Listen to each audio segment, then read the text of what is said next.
The state of war intensifying in Karnataka with the Say CM campaign of the Congress party against Chief Minister Basavaraj Bomme. We'll be forcing the BJP to answer the 50 questions that we've asked of them about the poll promises made. Why have they not been fulfilled is the question the Congress is asking. 90% of the question of the poll promises have not been fulfilled is what the Congress is saying. So why don't you answer these questions is what the Congress is asking of Chief Minister Basavaraj Bomme, now launching the Say CM campaign against Chief Minister Basavaraj Bomme. Nagarjun Dwarkanath has more details on that story. Naga, the Congress in the state is really going all guns blazing, and they've had a fair amount of success with the Pay CM campaign, which has caught the attention of the BJP. It does appear that Say CM 2 is gaining traction. That's true. After Pay CM, the Congress has launched the next campaign called Say CM. They feel that 90% of the promises made by the BJP were not fulfilled in the manifesto. So they've started something called Say CM. If you scan the QR code, Neha, it would take you to a website called saycm.com with the promises that the BJP and the Chief Minister back in 2018 elections had made, and now how many of them have fulfilled. According to Congress, 90% of such promises, poll promises, have not been fulfilled. So there have been nothing questioned that why are you not fulfilling your promises? You have to be held accountable or responsible for this. And that's the reason they've started this campaign called Say CM. Do we need to pay CM for CM to say, is what the campaign also is saying. So the posters remains the same, but the wordings or the title of the poster changes from pay to say, asking questions from the Chief Minister. Thanking you for the moment. We'll keep coming back to you for more on Say CM campaign of the Congress party.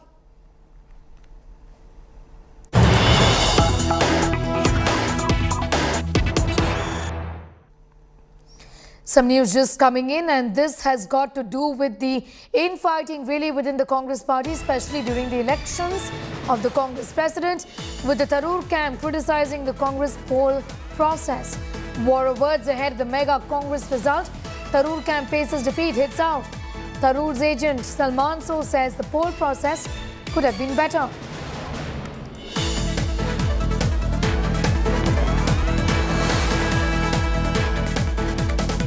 We'll play out that reaction also of Salman So's in a few moments from now, where on being asked if they are satisfied with the poll campaign, he says it could have been better in the past.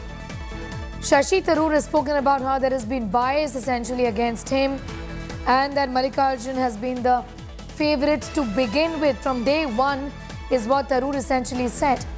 The Tharoor camp now criticizing the poll process, so to speak. War of words ahead of the mega Congress result, with the Tharoor camp facing defeat and hitting out.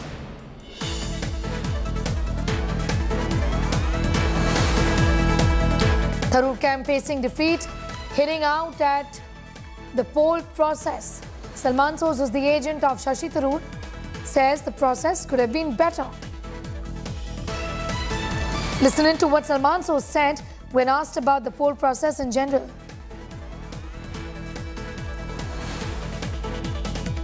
Mr. Sosa, what do you have to say? It's the D-Day, counting day. Both the camp's members are present here at the AICC headquarters. Your take on it? I think this is a good day for the Congress party in the sense that these elections have happened after a long time. I think this opens up the way for future elections. And I think people will learn from our experience, from our campaign's experience, and they'll try to improve upon that. Let's see what happens. We have heard that today also you have given some complaint to Mr. Madhusudan Mistry. Today we did not give anything, but we have on other days, including yesterday. Not complaints, but communications. What was they all about? I mean, those, I can't get into specifics. But are you satisfied with the way the elections have taken place? I would say that we can do far better, I guess, in the future, because there's a lot of scope for improvement. But I think everybody was trying. I know the Mistry-ji's office was trying, and the campaigns were trying very hard. So let's see what happens. All right, so you heard there from Salman Soz, who has essentially said that these aren't complaints, these are suggestions. This is communication with Madhusudan Mistry, who's in charge of the polling in the Congress essentially. So what really has happened there is that the Shashi Tharoor camp has been fairly upset with the poll process, and they have essentially communicated this with the Congress in charge of elections, that is Madhusudan Mistry. Also, Tharoor in the past has spoken about the fact that there has been bias from day one. The poll process could have been better, is what Salman Soos of the Congress party, who is in charge of Shashi Tharoor in terms of him being a poll agent, has said that these aren't complaints, but this is communication. The stage, meanwhile, is all set for Congress to get a non-Gandhi president after 20 years. The counting for the elections that was held on Monday began at 10 a.m. at the Congress headquarters. Mallikarjun Kharge has been considered, or rather is seen as the Gandhi family's unofficial candidate, with a large number of senior leaders backing him. Tharoor pitched himself as the candidate of change. Senior Congress leaders, including Rajasthan Chief Minister Ashok Gehlot, will be in Delhi for the counting and results. The ballot boxes from 36 polling stations have been brought to the Congress headquarters at Chaubis Akbar Road. Around 9,500 delegates had voted, which is around 96% of 9,900 delegates from states who have taken part in the elections. The new president will replace the interim Congress chief, Sonia Gandhi, who has been occupying the post ever since Rahul Gandhi stepped down after the 2019 Lok Sabha elections. मैं इतना ही कह सकता हूं कि आज मतदान की गणना हो जाएगी, देख लीजिएगा। एक तरफ से बचा पाएंगे अपनी जमानत होती है कि नहीं होती इसमें मुझे नहीं मालूम, लेकिन निश्चित रूप से 90% से ज्यादा लोग वोट देंगे खरगे साहब को। There was an impartial election. I don't think any other party has such kind of a system where they can have internal election, internal democracy. That we have shown, that we have done. It was a fantastic campaign by both the candidates. Both of them have tried to enlist their support from different states. Both of them have declared their visions for the party. Now I think the elections over, counting will start in some moments now. By another couple of hours, I think you will have a new president for Congress party. The polling went on very smoothly. The counting will also go down very smoothly. And whatever is the result, all of us will accept it and work unitedly to strengthen the Congress party. Well, here's how Congress president candidates Shashi Tharoor and Mallikarjun Kharge reacted on their candidature. He is not my examiner. See, I have come on my own from block president to this level. Was Shashi Tharoor was there at that time was there? See, these things just questioning, he is telling like that, I have created a manifesto and I will give that. That may be his views. I don't want to comment on that. काम करने का तरीका अलग है। खरगे साहब तो बहुत senior नेता है, मैं बहुत इज्जत देता हूं उनको, लेकिन मैं तो जो काम किया हूं और मेरी तरीका अलग होगा। और मैं जो ये मैनिफेस्टो पत्रिका में की, मैंने कहा कि इलेक्शन के अगले दिन अगर मैं जीता तो मैं इसी मैनिफेस्टो के ऊपर ही सारे एक्शन ले लेंगे और कांग्रेस वर्किंग कमेटी का चुनाव मैं मांगूंगा। और हमारी पार्टी को जरा से जैसे मैंने कहा, एक नई ऊर्जा भी लेके आना चाहिए, क्योंकि सब लोग को लगना चाहिए कि देखिए परिवर्तन हो रहा है, बदलाव हो रहा है। हम इस पार्टी के साथ 2024 में लड़ने के लिए तैयार है। ऐसे औपचारिक पदों पर लोग हैं जिन्होंने खुला समर्थन खड़गे साहब को दे दिया। रमेश चन्नैथल अभी भी उनके साथ के समर्थन में कभी प्रतीक्षा नहीं की। आपको पता है कि कोई भी सिस्टम में तो एक एस्टैब्लिशमेंट होता है जो नेतृत्व में है, जिनके पास ऑफिशियल टाइटल्स होते हैं, जो इंचार्ज है, जनरल सेक्रेटरी है, पीसीसी चीफ है, सीएलपी लीडर, इस किस्म के लोगों को नेचुरली सिस्टम के ऊपर जो बैठे हैं वो तो बदलाव क्यों मांगेंगे। तो मैं ज्यादा प्रतीक्षा नहीं की। फिर भी कुछ सीनियर लीडर्स मुझे मेरे नॉमिनेशन पत्रिके पे दस्तखत किए हैं, लेकिन ये नहीं है। मैं सिर्फ ये कहूंगा कि मैं ज्यादा कार्यकर्ताओं की आवाज उठाने के लिए आया हूं। और वहां मैं आपको कह सकता हूं कि मुझे हर रोज बहुत लोग मिलने आ रहे हैं, फोन कर रहे हैं, और कई लोग कह रहे हैं कि देखिए हमें तो खून के दिखाना मुश्किल है, क्योंकि पार्टी पता नहीं कि कुछ होगा या कोई नेता को पसंद नहीं होंगे, लेकिन जब वोट डालेंगे हम आपके साथ। You know, the fact is, you said leaders have asked you. Am I to understand you are the unofficial, official candidate of the Congress party leadership? The leadership wants you. Sonia Gandhi ji and High Command want you. That is the perception you people have created. All the leaders you might have seen when I filed my nomination, on that day, all the senior leaders, some of the PCC president, my proposers, and other delegates from various places, they telephoned me. When Gandhi family is not in the field, you should contest the election, they said. Then naturally, on the request of many of the delegates and many of the senior leaders, I am contesting. Well, listening to how Sonia Gandhi reacted on having a non-Gandhi face as the new Congress chief. Ma'am, are you happy? I've been waiting for a long time for this case. Ma'am, are you happy? I've been waiting for a long time for this case. Ma'am, are you happy? I've been waiting for a long time for this case. Ma'am, are you happy? I've been waiting for a long time for this case. Akshay is getting us more details in that story, joining us from Mallikarjun Kharge's residence. In fact, Akshay, from the word go, it was very evident that it is going to be Kharge at the end of the day, with all the seniors in the party backing him. Talk to us about the kind of mood there at possibly the next Congress president's residence from where you are right now. Well, Sneha, the winds of change are pretty clear. You can see that, you can sense the mood from the crowd that has in fact gathered behind me. Just outside the 10 Rajaji residence, a lot of senior leaders, supporters, workers of the Congress party coming in from different parts of the country, all to congratulate Mr. Kharge. Sir, how are you looking at these elections? This is very, we are happy, and just now we have congratulated our leader Mallikarjun Kharge ji. He is going to be elected, there is no doubt. No doubt. Don't think about it. It is internal party election so far and friendly election, and Kharge got 101% chances, there is no doubt about it. So he is going to be elected and he will lead the party in 2024 Lok Sabha election. So far right now, in Karnataka 2023 elections are pending. So under his leadership, our party will come to power in Karnataka, the BJP government will collapse. And our party will come to power and will form the government in Karnataka. But what about the centre, sir? What about the next Lok Sabha? Definitely Lok Sabha election also under the leadership of Mr. Kharge. All United Front, again we will form the United Front government. So will the power centre of the Congress party change from 10 Janpad to 10 Rajaji? 100% Rajaji, 10 Rajaji instead of 10 Rajput. Okay, sir, what about you? What do you think? First tell us about yourself. Where have you come from? कहाँ से आए आप?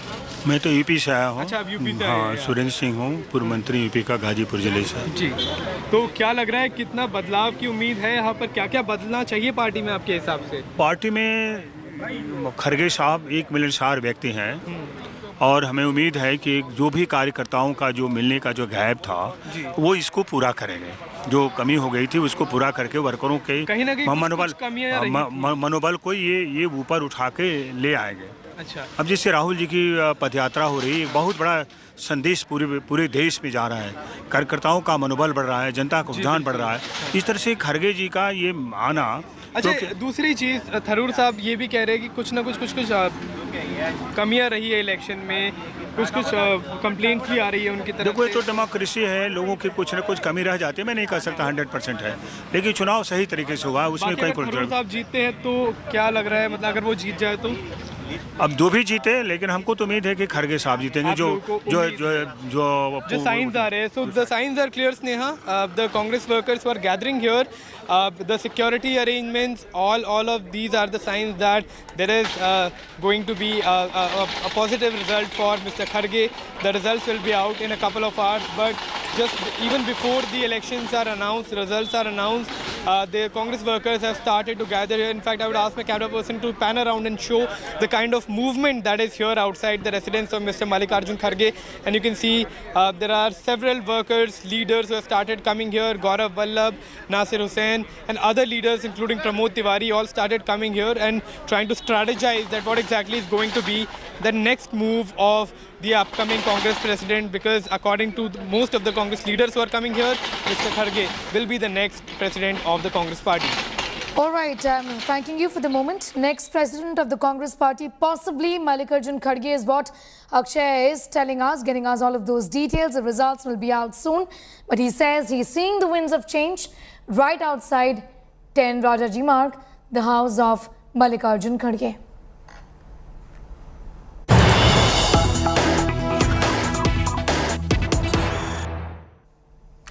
We have some news just coming in. Ghaziabad gang rape has shocked the nation. A 40-year-old woman allegedly abducted and raped. The woman allegedly gang raped by 5. Woman was gang raped over a property dispute. Ghaziabad police nabbed 4 accused. An FIR has been lodged. Delhi Commission for Women has taken cognizance of this entire matter, is what we've been given to understand.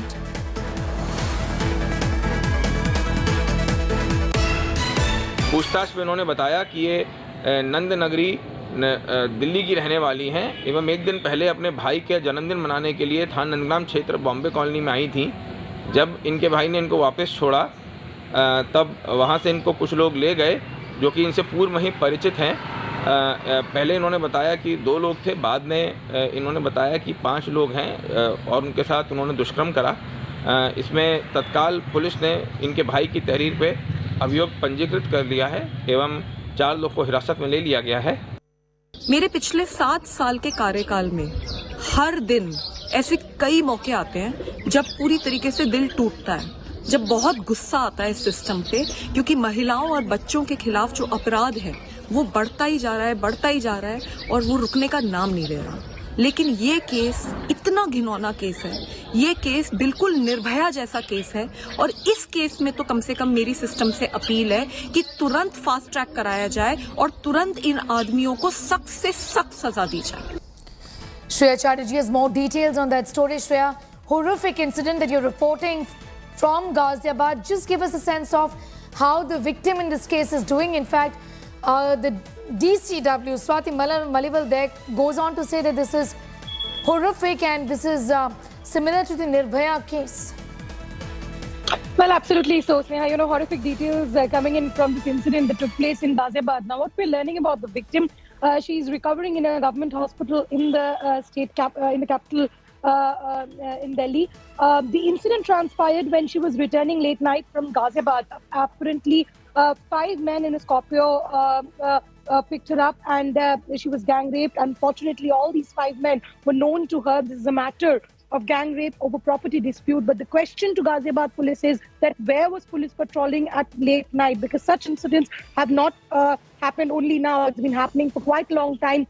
The question that probably needs to be asked and what the DCW chief Swati Maliwal is also putting forward is what is the action on the part of the police force? Because somewhere down the line, probably if there would have been enough police patrol, if there would have been checking going on, this thing could have been averted. So that's something the new thing that needs to be addressed. Apart from that, we're also learning 4 of the 5 have already been arrested by the Ghaziabad police and the investigation is still underway.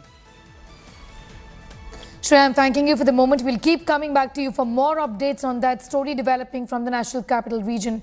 For the moment, we are going straight to these pictures, in fact, coming in from Chennai, where the AIADMK is protesting. It's a street walk which is on between the AIADMK and the DMK. We'll try and get more details on that story in a moment from now, where the cops now have detained.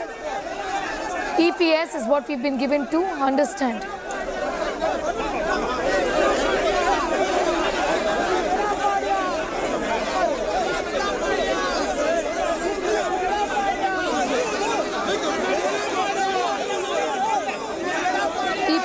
For the moment has been detained by the police is what we know. These are details coming in. Well, the protest was against the speaker's decision and the war clearly is on between the DMK and the AIADMK, with the AIADMK blaming the DMK of supporting the speaker in a decision that they do not, that the AIADMK essentially does not agree with.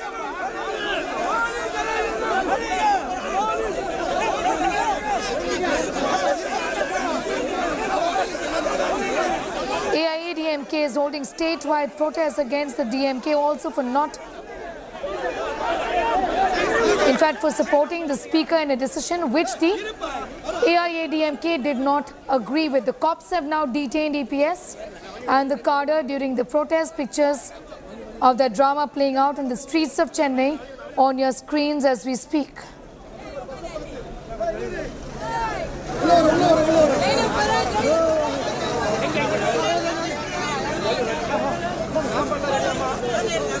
Well, there's been high drama in the assembly with the APS, in fact, accusing the speaker of working at DMK's behest. What really happened was that AIADMK leaders were evicted from the house for creating ruckus. The speaker then made a comment saying that no one has any right to demand where one should be seated inside the assembly. The AIADMK says the speaker essentially is acting at the behest of the ruling DMK and they've been protesting on the streets. Akshay sent us this report earlier. Take a listen. The AIADMK senior leaders, including Palniswamy, today had staged a protest at Vallur Kotam. They were going to sit on a hunger strike from 9 a.m. today till 5 p.m. But what we're seeing here is already all of these leaders are being arrested. This is being done because this has been an event that has happened without proper permission being sought from the government officials. And you're seeing that all the leaders have been taken into custody. They are being detained and have been taken out. We can see here R.B. Uday Kumar.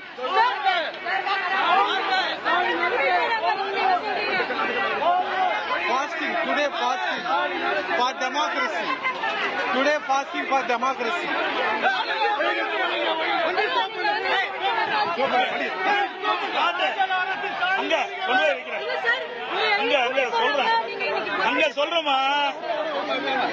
We can hear Palniswamy saying that in another location we will be talking. And we're seeing that the hunger strike had started, but because permissions were not properly sought, he's being taken away. We're seeing that all the senior leaders of the AIADMK had called for a protest, saying that they're not being given the due respect that they should have been given. In fact, even in the assembly, they said that they had requested that R.B. Uday Kumar be made the deputy leader of opposition, but that was not accepted. And seeing that, we are seeing that today the AIADMK had decided to launch a sit-in protest, a full-day hunger strike from 9 a.m. to 5 p.m. But that was not accepted, and now we're seeing that the senior leaders of the AIADMK are being taken away. We can see the leader of the opposition party, Palniswamy, also here, and many other senior leaders of the AIADMK are now being detained and taken away. So this is the kind of scenes that we can see from Vallur Kotam in Chennai today morning. All right, so you heard there from Akshay Nath on what really happened there, and the drama continues on the streets of Chennai. The speaker has given assurance that he will give time after question hour to raise the issue of seating arrangement, but the AIADMK not impressed, protesting on the streets. In fact, Deputy Palniswamy, who was sitting on a hunger strike, has now been detained, is what we know.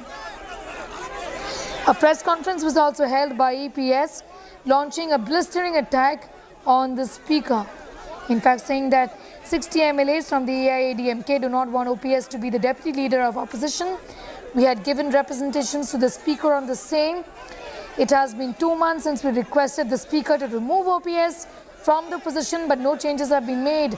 OPS continues to be the deputy leader of the opposition, is what he has said. இது உயிரோட்டமுள்ள கட்சி அனைத்து இந்திய அண்ணா திராவிட முன்னேற்ற கழக கட்சி Ponmana jumble புரட்சி தலைவர் தோற்றுவித்த இயக்கம் அம்மா கட்டிக்காத்த இயக்கம் இன்னைக்கு அரசியல் ரீதியாக எதிர்கொள்ள முடியாத தெம்பு திராணி இல்லாத திராவிட முன்னேற்ற கழக தலைவர் ஸ்டாலின் இன்றைக்கு திரு ஓபிஎஸ் அவர்களை பயன்படுத்தி எங்களை வீழ்த்த நினைக்கின்றார். ஒருபோதும் நடக்காது. நேற்றைய தினம் சட்டமன்றத்திலே முடிந்த பிறகு 1/2 மணி நேரம் ஓபிஎஸ் அவர்களும் ஸ்டாலின் அவர்களும் பேசிக் கொண்டிருக்கின்றார். ஓபிஎஸ் அவர்களும் திரு ஸ்டாலின் அவர்களும் 1/2 மணி நேரம் பேசிக் கொண்டிருக்கின்றார். அது மட்டுமல்ல, திரு ஸ்டாலின் ஆலோசனைப்படிதான் திரு ஓபிஎஸ் அவர்கள் 11/7/2000. High drama on the streets of Chennai, as you can see on your screens right now, where EPS was in a hunger strike and now been detained by the police. This is against the speaker. The AIADMK says the speaker is acting and working at DMK's behest. Tamil Nadu Speaker had evicted AIADMK MLAs over ruckus in the assembly. EPS has accused him of working at DMK's behest. AIADMK leaders were evicted from the house for creating ruckus, with the speaker reminding them that no one has any right to demand where one should be seated inside the assembly.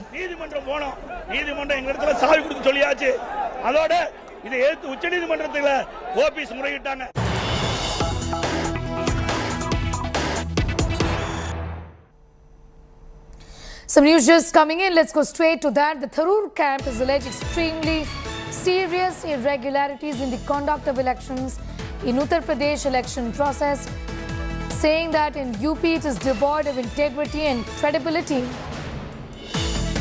This has got to do with the kind of complaints that the Tharoor camp has launched for the election process, saying that there have been serious irregularities, at least in the state of Uttar Pradesh. Salman Source, the agent of Shashi Tharoor, the poll agent of Shashi Tharoor, had also said that there have been problems and the same has been communicated. Several letters have been written to that effect. In fact, the Tharoor camp from the very beginning has been complaining about there being bias in the elections, and now they're talking about various problems in the poll process. This letter has been written by Shashi Tharoor, who is a candidate, to Madhusudan Mistry, who is in charge of the internal elections within the Congress party, saying that there have been many irregularities in the poll process in Uttar Pradesh.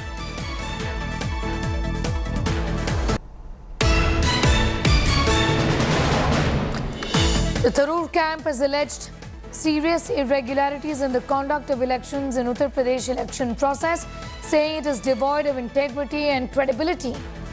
There have been serious irregularities, is what Shashi Tharoor has said in a letter written to Madhusudan Mistry. This letter has been accessed by India Today that talks about irregularities in the poll process in the state of Uttar Pradesh. From the very beginning, the Tharoor camp has been alleging bias.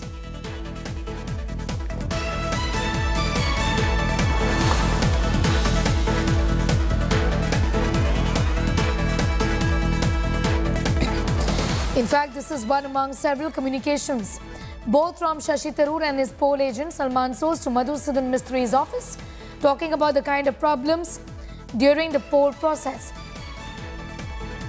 Akshita Nand Gopal has more details on that story. Akshita, take us through the details of that letter. What does it really talk about?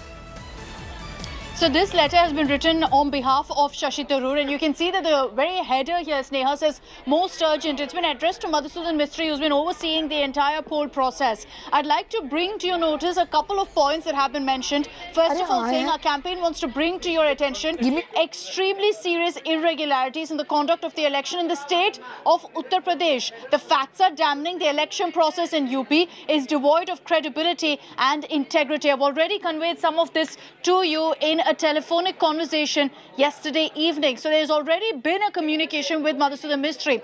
Now, after a detailed discussion with our polling agents, we are constrained to report more disturbing facts. And they've gone on to say that what we witnessed in Uttar Pradesh is at a completely different level. It's an open challenge to the authority of your office, as well as contempt for the orders of the Honorable Congress President and the Congress Working Committee to hold free and fair elections. We would like to underline, we have no evidence that Mallikarjun Kharge was aware of how his supporters were engaging in electoral malpractice in Uttar Pradesh. So they're saying this has happened in UP. They're saying there have been clear electoral malpractices, but they're also very importantly highlighting that Kharge did not do it. It wasn't at his behest. They are also going on to state, let me highlight again that this is a Tharoor camp. So he's saying we're certain that if he were aware, he would never allow what happened in Uttar Pradesh. He would not allow the tainting of an election that's so important for the Indian National Congress. What is the allegation? What are the irregularities that Tharoor is highlighting here? I now present to you the facts of the case. Use of unofficial seals for the ballot boxes. So according to, in fact, according to the Tharoor camp, they're saying that on voting day, when the ballot boxes were prepared for voting, our agents raised concerns about the lack of a proper sealing mechanism for ballot boxes. At that point, they were told that the seal would be applied later. At no point did any of them indicate there was a problem related to the official seals mentioned with serial numbers and then provided by the Central Election Authority of all the states. This is in fact page 1 of that letter. I'll just also get you page 2 of the letter in just a bit. What I can in fact show you is that in the second page, there are more details mentioned. Let me go into this here. It says presence of unofficial persons in the polling booth. You can see also that Tharoor in this letter has attached images to show that these ballot boxes weren't properly sealed. They're saying, please see the pictures of ballot boxes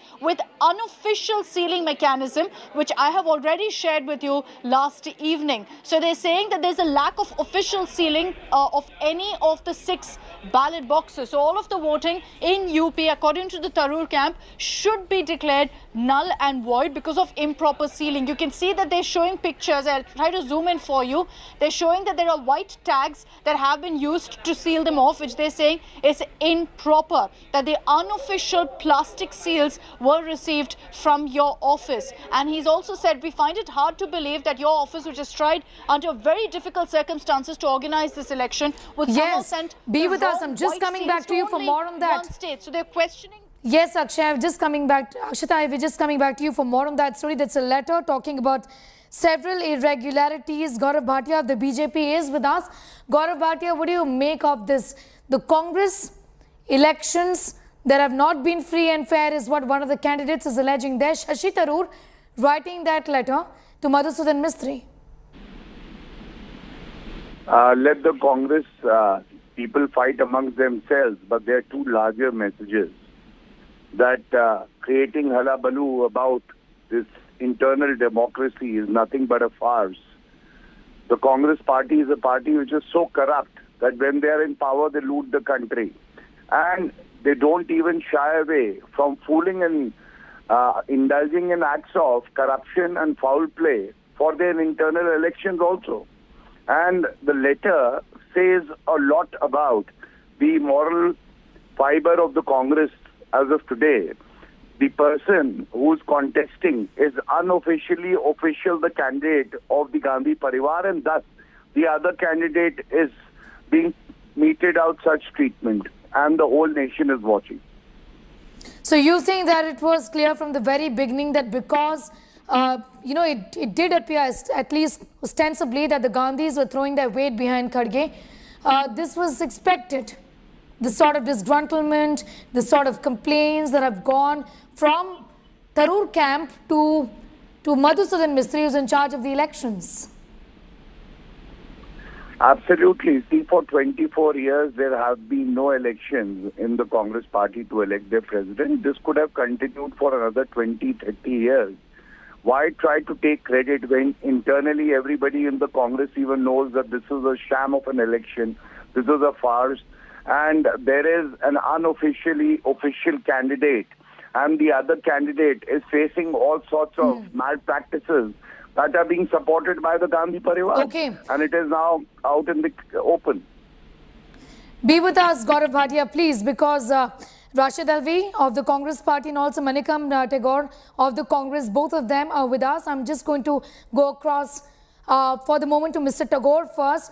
Mr. Tagore, the BJP says that this is a farce. I mean, the letter has been written by Tharoor camp talking about irregularities in the election process, saying that it is devoid of integrity. Isn't this embarrassing? He's given evidence about the kind of irregularities that were seen during the voting in the state of UP.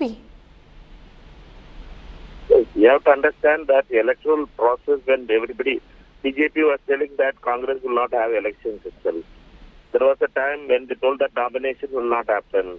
There will not be 2 candidates. All these kind of things BJP fellows were telling earlier. But everything has happened. The election commission has been set up, and the Madhusudan Mistry has been clear in giving guidelines and others. I understand. Whomever was but look at the irregularities.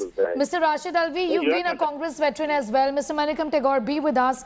Mr. Rashid Alvi, that question is to you. Presence of unofficial persons in the polling booths. Other irregularities like use of unofficial seals of ballot boxes. Isn't this seriously embarrassing? It is absolutely free and fair election. If anything has happened wrong, then election commission is there, Mr. Mistry is there, he will look into it. What is wrong in it? Bharatiya Janata Party has nothing to do except to criticize Congress Party. I want to ask them, what is the procedure and process inside BJP to elect its own president? It is only Modi who decides who will be the Bharatiya Janata Party. It was absolutely free and fair election, and if anywhere there is something wrong, then election commission will check. Okay. Stand on it. And now it is BJP should learn a lesson from Congress that this is the inner democracy. That is the reason two candidates are contesting, and one of them will win, and then whether it is Shashi Tharoor or Mr. Kharge, one of them will be president of the party. As far as Gandhi family is concerned, I am sorry to say, whether Gandhi family doesn't have any right, they can support any candidate. I would have really wanted Gaurav Bhatia to stay on, but to tell our viewers that he's disconnected the line. However, these are serious allegations that are being made, Mr. Tagore, by the Tharoor camp, and they've been alleging bias from the beginning. You think this could have been avoided given that now you all have held elections after so many years, and that these are things that could have been avoided? I mean, one candidate saying that it does appear that there is bias against me. That's not fair, isn't it? No, you have to understand, any kind of, even a club election also, the returning officer, when they are there, then election commission is there, there will be some kind of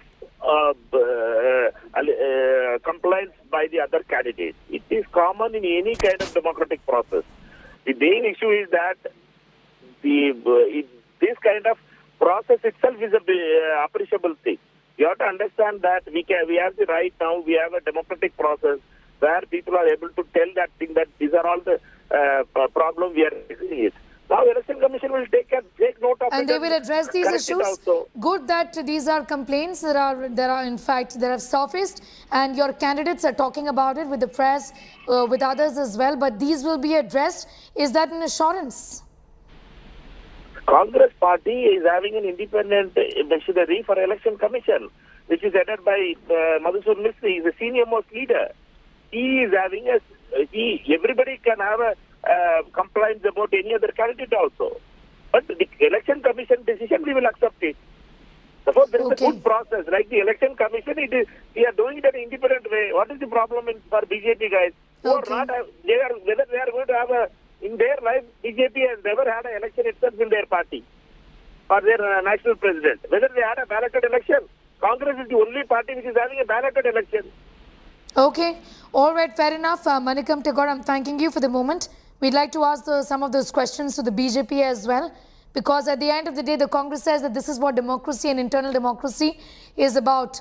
We are holding elections, and if there are complaints, these will be addressed, is what the Congress says. We're talking about the Tharoor camp's charge there, talking about several irregularities when it comes to the polling process in the state of UP.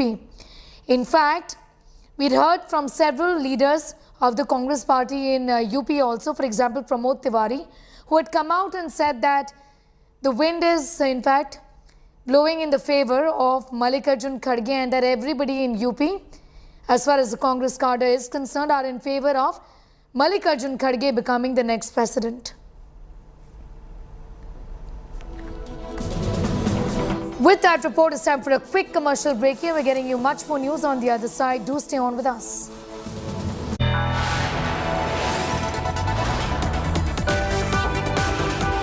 You are watching India Today.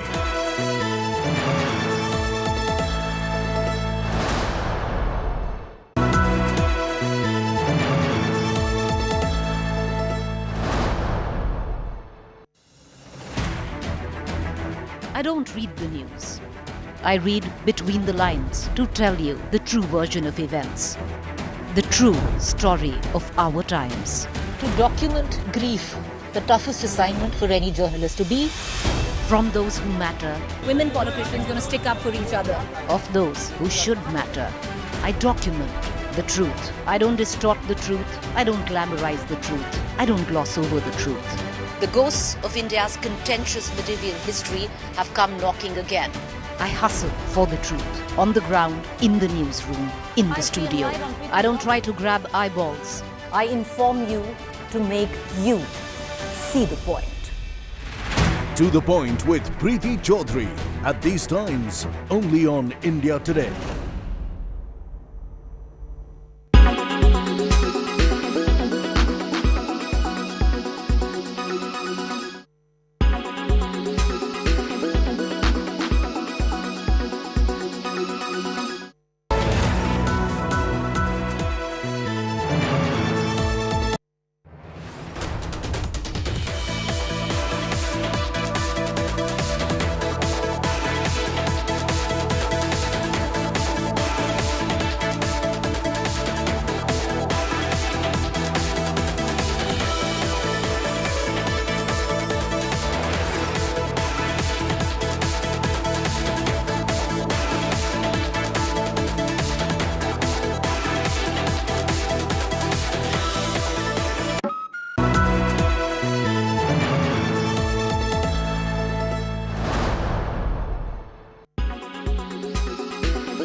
युवक जान गंवाते हैं हर साल लापरवाह driving के कारण। Well, that's true. Speed junkies on souped-up motorcycles have been a recurrent menace in India. Country's expressways and roads are fast becoming the choicest stretches for bike stunts. Stunt biking on roads is now driven by likes on Facebook and Instagram. That's the hype. This is becoming one of the worst menace in India, which is costing lives. Road accident is one of the leading causes of death, disability and hospitalization of people worldwide in general and India in particular. Approximately 1.3 million people die each year as a result of road traffic crashes. As per World Health Organization data, at least 1 out of 10 people killed on roads across the world is from India. The cost of road accidents is borne not only by victims and their families, but by the economy as a whole in terms of untimely deaths, injuries, disabilities and loss of potential income.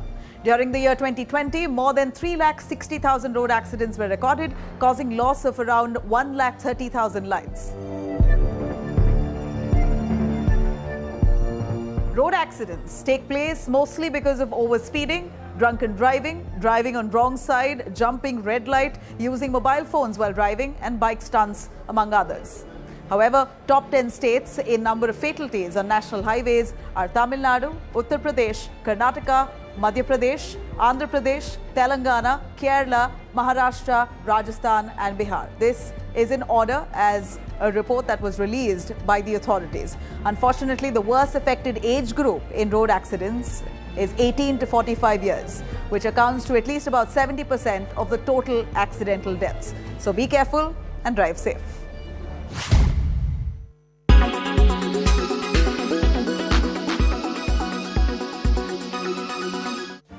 Make your media plan smarter with India Today Live TV on your connected devices. Amplify your brand with 100 million smart internet viewers. To advertise, mail us at sales@aajtak.com.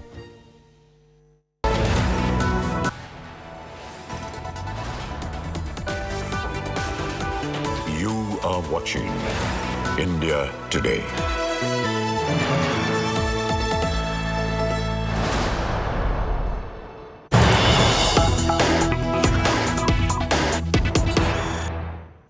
Some news just coming in. China has put a hold on a proposal by India and the US at the United Nations to list Pakistan-based Lashkar-e-Toiba leader Shahid Mahmood as a global terrorist, the fourth instance in as many months that Beijing has blocked bids to blacklist terrorists at the World Organization. It has learned that China placed a hold on the proposal by India and the US to designate Mahmood as a global terrorist under the 1267 Al-Qaeda Sanctions Committee of the UN Security Council. This is the fourth time in as many months that China has put a hold on listing proposals to designate Pakistan-based terrorists under 1267 Al-Qaeda Sanctions Committee regime.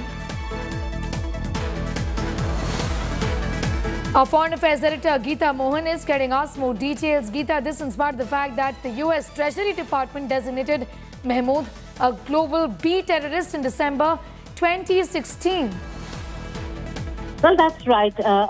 Designated by the United States of America, India considers him a terrorist, but unfortunately the United Nations Security Council yet again has to bear the brunt of China placing a technical hold on this global terrorist, who will not be proscribed under the UN Al-Qaeda Sanctions Committee, given the hold. Now, we will have to wait and see whether if this hold will continue or not. But this is the fourth in as many months, Neha, that we've seen China placing holds against terrorists that are based in Pakistan and work against Indian interests. Shahid Mahmood, alias Shahid Mahmood Rahmatullah, has been known to be very close to Sajid Mir, and Sajid Mir was a key operative and perpetrator mastermind of the 26/11 attacks. Geeta, what sort of response is coming from India, if at all, if you could give us a sense of that? Well, an official response has not come as of yet because the information just trickled in a while ago. But expect a response from the Indian side, as has been the case in the past, that holds being placed by other countries that do not allow terrorists to be designated works against the interests of every country in the world, and the security scenario is at risk when it comes to this region specifically. So that's the kind of response we can expect from the Indian side. But the fact of the matter is that these responses do nothing much when it comes to China and Pakistan's all-weather friendship. And we have seen China placing these holds more so now than ever before. The last technical hold that they actually lifted was for Masood Azhar, which took a very, very long time for China to actually accept, acknowledge, and then designate Masood Azhar. And now we have 4 other instances in as many months where the designations have been put on technical hold by China. And with this technical hold on kept in by China, Geeta, we don't really have an option. It does appear. Be with us. We're going to talk to you more about that. Terrorists that have been backed by China in the past. So several instances, in fact, Abdul Rauf Azhar blocking UN bid to designate as a global terrorist. Abdul Rahman Makki blocks the move to designate Makki at the UN. Masood Azhar lifting technical hold on listing in 2019 after 3 years. Zakir Rahman Lakvi blocks UN move seeking action against the Pakistan terrorists for his release. So like Geeta was telling us, there have been several occasions by China, in fact, to do this, to aid and assist terrorists and block the attempt to, in fact, bring justice as far as the role of these terrorists are concerned. What are the options at all, Geeta, before India and China, given that it was a joint move by both India and the US to list Pakistan-based Lashkar-e-Taiba terrorists, with China blocking that move? Any option at all? Well, Sneha, in the past also, all that one can do when it comes to the United Nations Security Council is wait for the 6-month period to lapse. If it lapses without China again placing a hold, then the person would be considered designated. Else, if China continues to place the technical hold, then we will have to keep putting in requests as has been done in the past. Quite a few of the terrorists you mentioned are not co-sponsored by India. In fact, they are co-sponsored by UK, the United States of America, France. These are the countries that have backed India's bid to get these terrorists designated as global terrorists, and that has not happened in the past. We'll again have to wait and see, because every now and again you will see 6 months lapsing for one individual. We have Makki, we have Rauf Azhar, who is Masood Azhar's brother, all of them still in line, and nothing has been done and moved forward. This also comes at a time when FATF is to announce Pakistan getting off the grey list. So a very significant timing.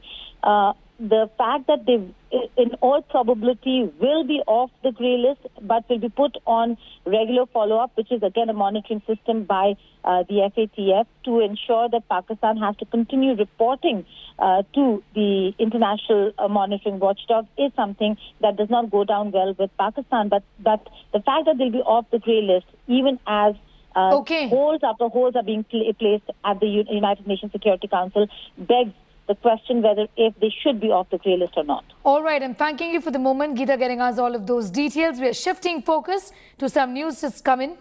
Let's go straight to that.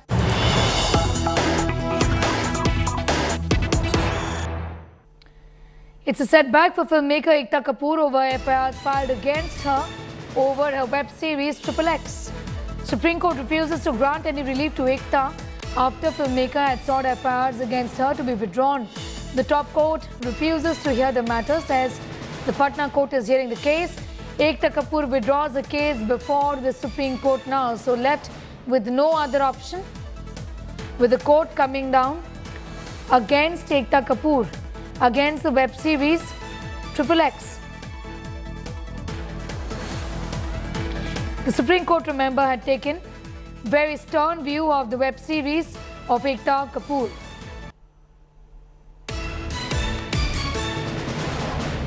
My colleague Kanu Sharda is getting us more details on that. Kanu, just take us through the details of the options, really, before the legal options before Ekta Kapoor now. Well, Sneha, the legal options for the Ekta Kapoor is now to go back to the Patna High Court and ask for an urgent hearing of a matter, because the matter is being pending for quite some time now, and this is why Ekta Kapoor has rushed to the Supreme Court, and through his counsel Mukul Rohatgi, who appeared for her today in the court, Mukul Rohatgi went on to explain that how the things don't work out well in the Patna High Court and how there is so much of delay in listing and hearing of the appeals out there, and that is the only reason why Ekta Kapoor has rushed to the Supreme Court, saying that she needs an urgent hearing into the case. So after hearing all the parties, the court has suggested Mukul Rohatgi, who was appearing for Ekta Kapoor, to withdraw the case. All right. Kanu, I'm thanking you for the moment, for getting us all of those details. Okay, that report brings us to the end of this edition. You can find that story and much more going up on our website. That's indiatoday.in. You can also download the India Today app. Thank you for watching.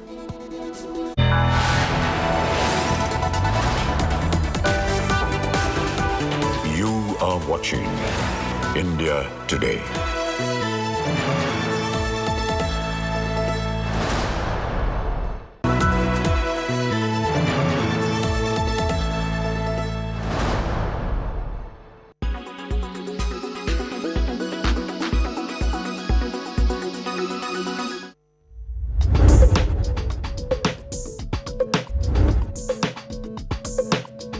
A touch screen enables users to interact directly with the display monitor.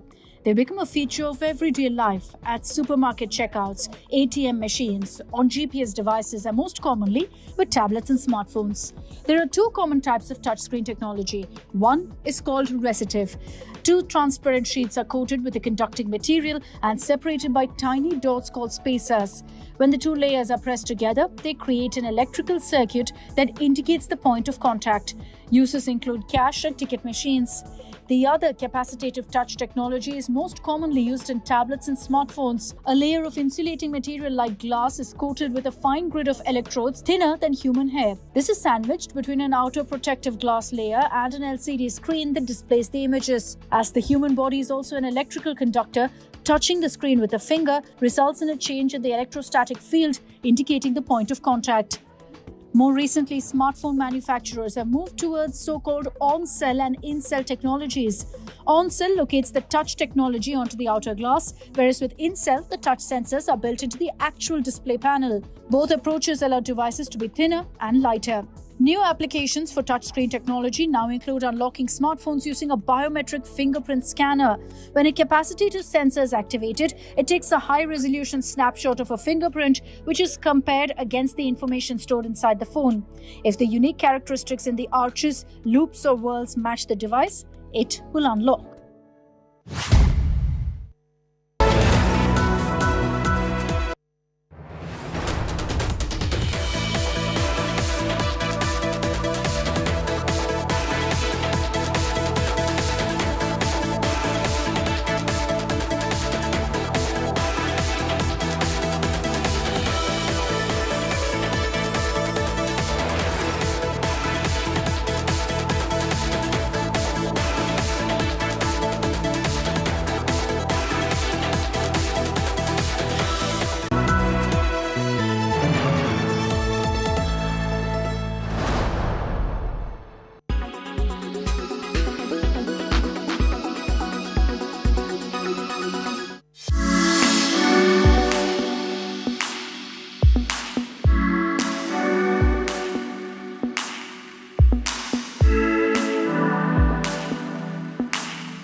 As Congress is all set to get a new president, Tharoor camp alleges bias. Shoots off a letter to Congress poll body, claims voting irregularities in Uttar Pradesh. Satisfied with the way the elections have taken place? I would say that we can do far better, I guess, in the future, because there's a lot of scope for improvement. Prime Minister inaugurates Defence Expo 2022, launches Made in India trainer aircraft HTT-40, unveils path to pride military strength.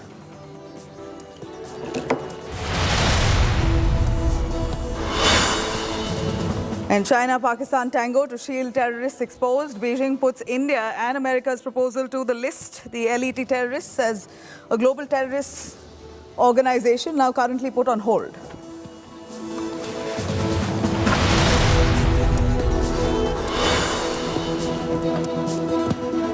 Four-year-old Hyderabad girl physically assaulted by a school principal's driver for over 2 months inside a classroom. Parents beat up the accused driver.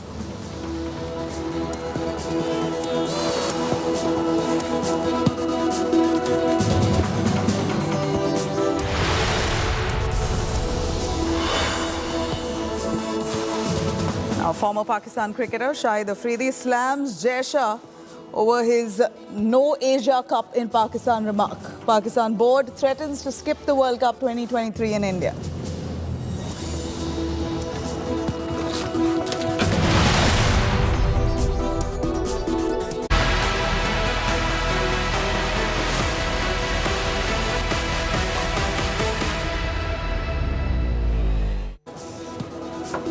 Good afternoon. You're watching India Today. I'm Nabila Jamal, taking you through some big news coming in.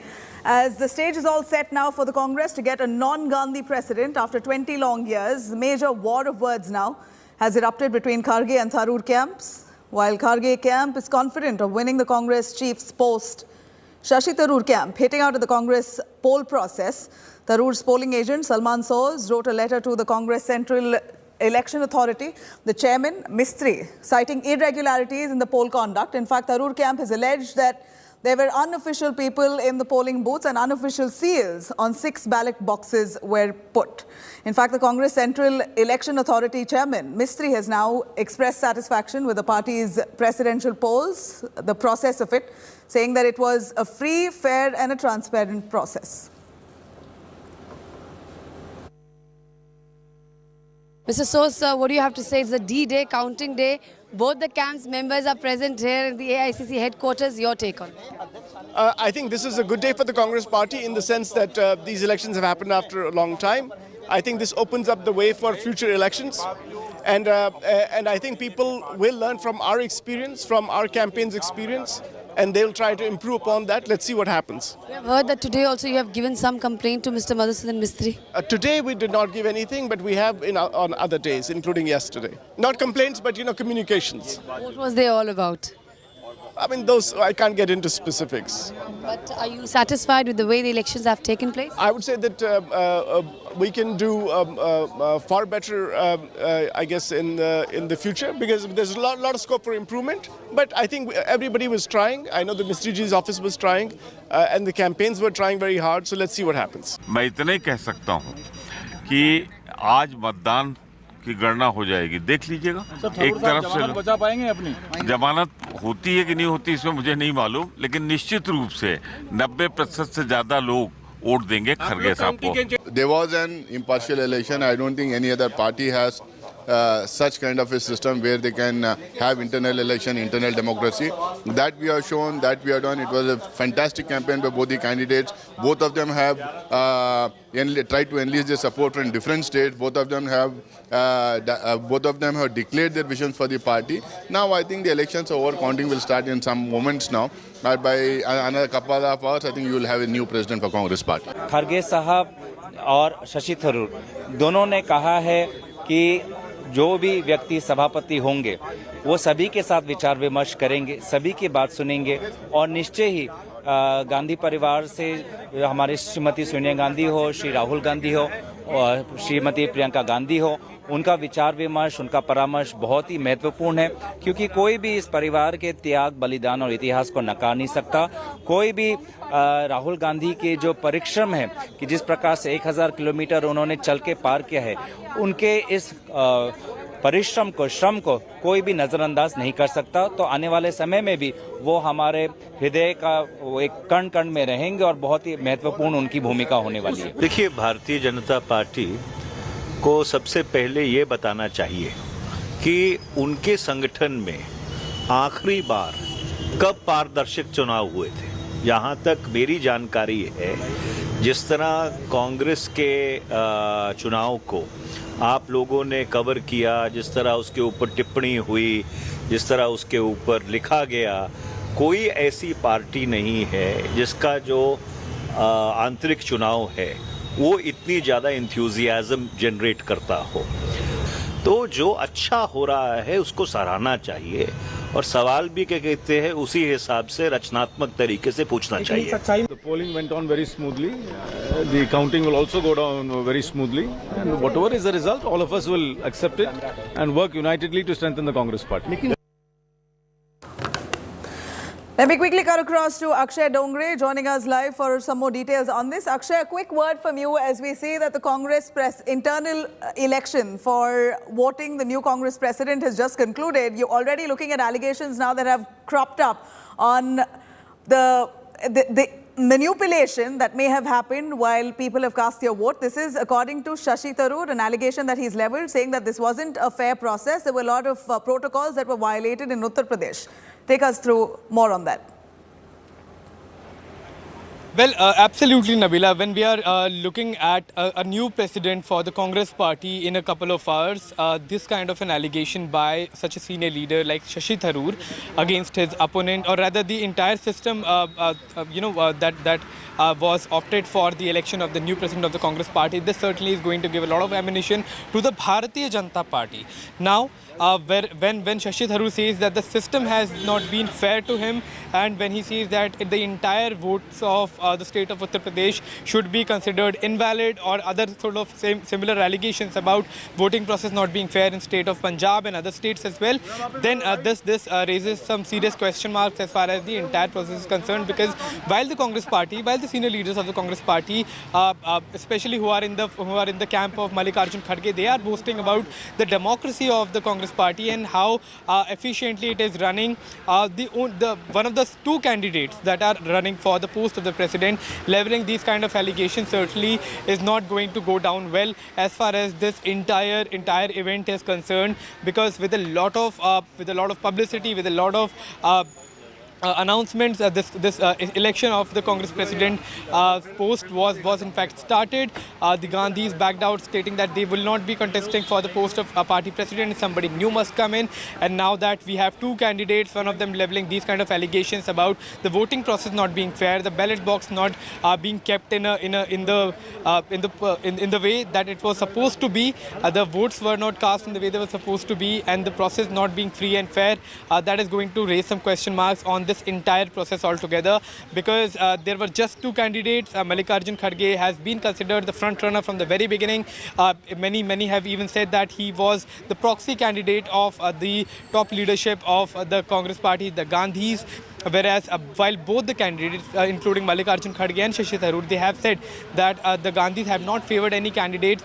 The workers of the Congress party, the Pradesh Congress Committee members who are in fact casting votes, who will be deciding the post of the next party president, they have been speaking in favour of Mr. Mallikarjun Kharge. In fact, when we talk about 10 Rajajimag, where I'm standing right now, most of the workers, most of the supporters who are here, they're not even talking of a contest between these two leaders. They're saying that Mallikarjun Kharge is winning by over 90% voting percentage, and that is going to certainly raise some question marks. And Bharatiya Janata Party will not let the announcement on who is going to be the winner or who is going to take up that mantle will come in a little while from now. But even before that announcement has been made, it appears that the decision itself, or the internal election itself, has been cast with enough and more aspersions by their own contender, Shashi Tharoor. I'm going to cut across to more details coming in from Bengaluru.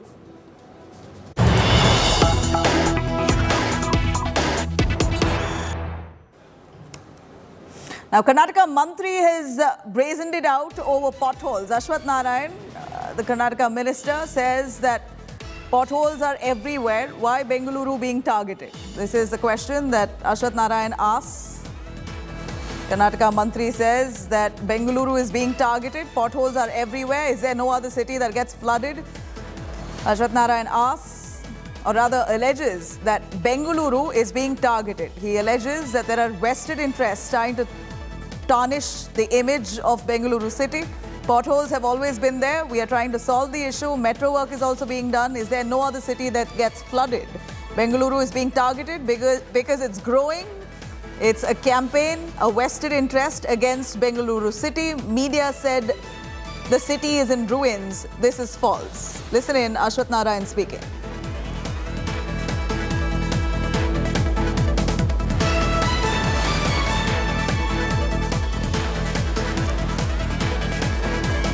All right, we're going to try and get Ashwath Narayan on that, but this is the statement that he's made, that people are trying to target Bengaluru.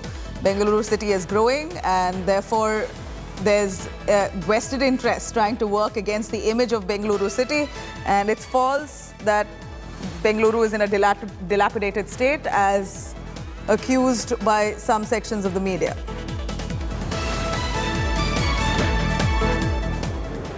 Now, killer potholes strike yet again in Bengaluru. Two women were travelling on a bike in the heart of Bengaluru city when the rider lost balance because of this stretch being filled with potholes. While the rider escaped with minor injuries, the pillion rider, a 50-year-old woman, has succumbed to her injuries after a bus mowed her down when she fell down on that road. Unfortunately, she was run over. But the civic body officials are now in complete denial and washing their hands off this incident. Let's take a look. The city of Bengaluru. From the city of lakes, it's now garnered the unenviable reputation of the city of potholes. And Bengalurians continue to pay the price for the pathetic condition of roads in the city. Two women were travelling on a bike in the heart of the city when the rider lost balance because of this stretch being filled with potholes. While the rider escaped with minor injuries, the pillion rider, a 50-year-old woman, succumbed to her injuries after a bus mowed her down when she fell down on the road. You can see the depth of these kind of potholes. The depth is very hard, and you can see here it goes up to 3 to 4 inches of depth, and the water is being filled, and the riders, whoever is coming and crossing this particular pothole, are finding no solution. वो बस वाला side में जा रहा था, ये दो लड़की लोग आ रहा था, खड़ा या ना, ऐसा गड़ा था वो, गड़े में आके ऐसा पड़ा, ऐसा वो बस के उधर गिर गया एक लड़की, उसके ऊपर चढ़ गया बस. These craters on the road are to blame, but unsurprisingly, officials are in complete denial and washing their hands off the incident. Instead, a case has been registered against Transport Authority, KSRTC, and zero accountability from the BBMP. The road condition is not very good also, so there could be multiple factors. We'll investigate in all the angles and take up investigation how it proceeds. As per the content of the complaint, of course KSRTC, it would be against KSRTC, but again the local authorities and all, based on the content of the complaint, we will take it up. The BBMP meanwhile maintains an investigation is underway and refused to take cognizance of the terrible condition of the roads in the city.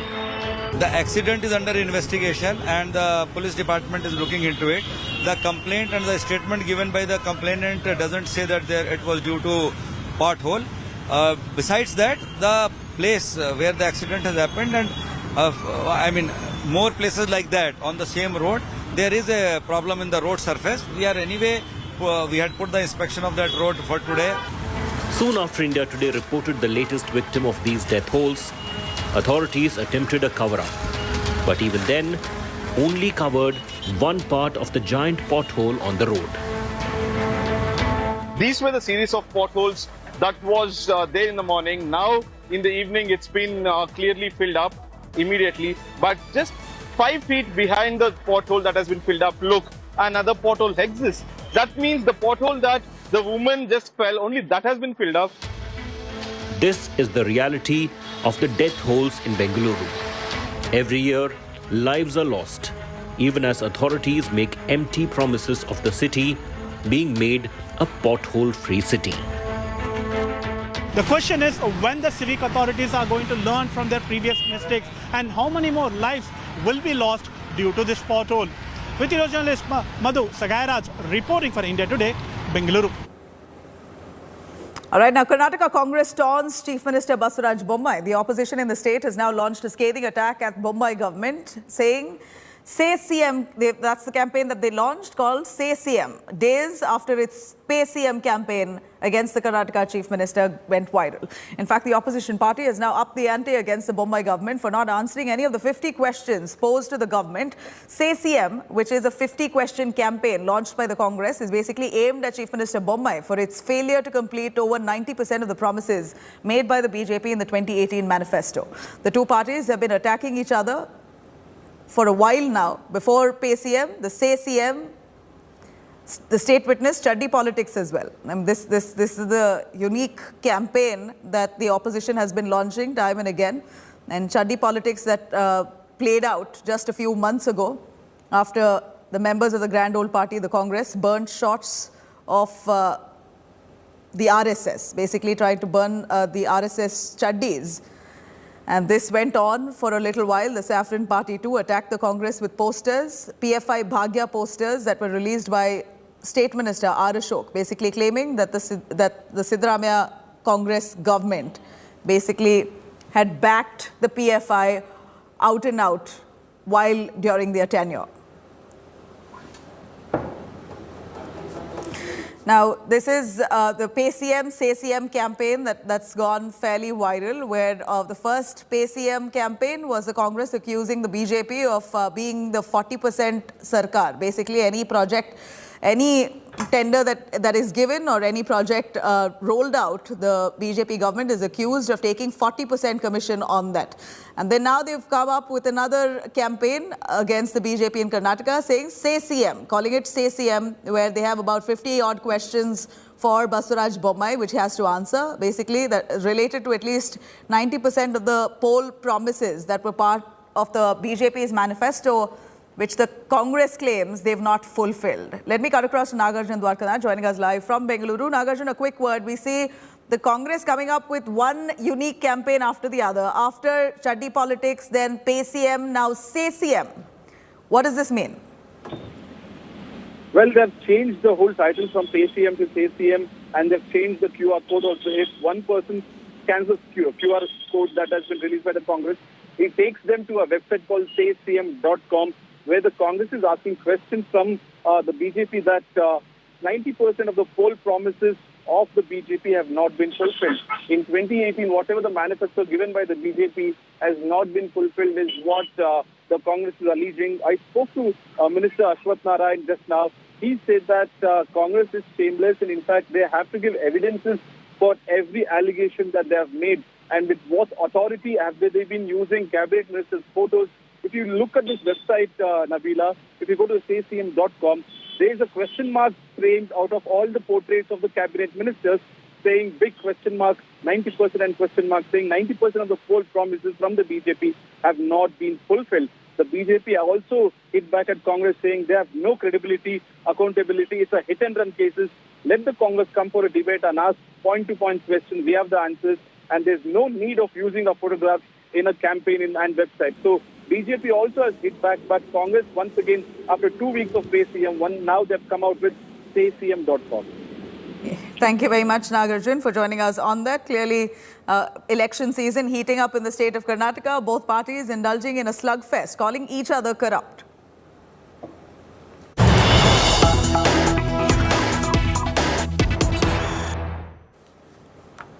Now, Karnataka's former minister, BJP MLA, K.S. Ishwarappa, provokes over Halal yet again. This man, K.S. Ishwarappa, he says, makes a statement saying, why eat offerings made by Muslims? K.S. Ishwarappa saying, in fact, wading into the halal controversy, he says, I don't know whether it is halal or halkat. This is basically the slang word that he's used. Hindus offer food in front of some gods. Why should we eat the offerings made by Muslims to their god? I'm saying that I haven't eaten halal cut meat, neither will I eat it in the future. K.S. Ishwarappa, who's known as the motor mouth within the BJP, has said yet again a controversial statement that he's made on halal cut meat, saying that it's not, God knows if it's halal cut or hal cut. Let me take you through exactly what this BJP MLA has said. ಹಲಾಲ್ ಕಟ್ಟು ಹಲ್ ಕಟ್ಟು ನನಗಂತೂ ಒಂದು ಅರ್ಥ ಆಗಲ್ಲ. ಯಾಕೆ ಅಂತಂದರೆ ಅವ್ರ ದೇವರಿಗೆ ಅದನ್ನು ಏನಂತೀರಿ ನೀವು ಅದನ್ನು ನಾವೇನಂತ ಇಡ್ತೀವಲ್ಲಪ್ಪ ಅದನ್ನು ಎಡೆ ಅಂತ ನಾವು ಇಡ್ತೀವಿ. ಅವ್ರ ದೇವ್ರಿಗೆ ಇಡ್ತಾರಂತೆ ಎಡೆಗೆ, ಅದನ್ನು ತಗೊಂಡು ನಮ್ಮ ದೇವ್ರಿಗೆ ಇಡಬೇಕಂತೆ. ನಮಗೇನು ಗಾಚಾರನ? ಸ್ಪಷ್ಟ ಹೇಳ್ತೀನಿ, ನಾನಂತೂ ನನ್ನ ಜೀವನದಲ್ಲಿ ಹಲಾಲ್ ಕಟ್ ಮಾಡಿದ್ದು ಮಾಂಸ ಒಂದು ಸಾರಿನೂ ತಿಂದಿಲ್ಲ, ತಿನ್ನೋದೂ ಇಲ್ಲ. Nagarjun Dwarkana joining us for more on that. Nagarjun, Ishwarappa, known as the motor mouth of the party, has always made statements that are communally sensitive. Yet again comes out to speak on halal cut, says why should we eat meat offered by Muslims? That's true. Motor mouth of the BJP, Ishwarappa, has made another bizarre statement saying that the food given by the minority community, the Muslim community, to their gods, why should I consume it? I've always not eaten the halal meat.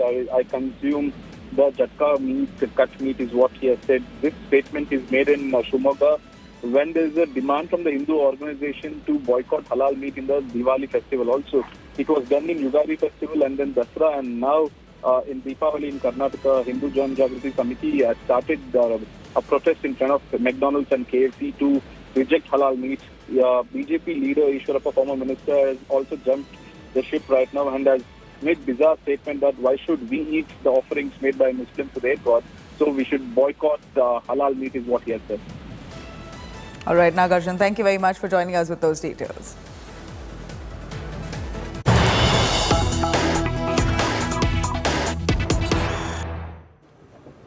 All right, here's some big news coming in.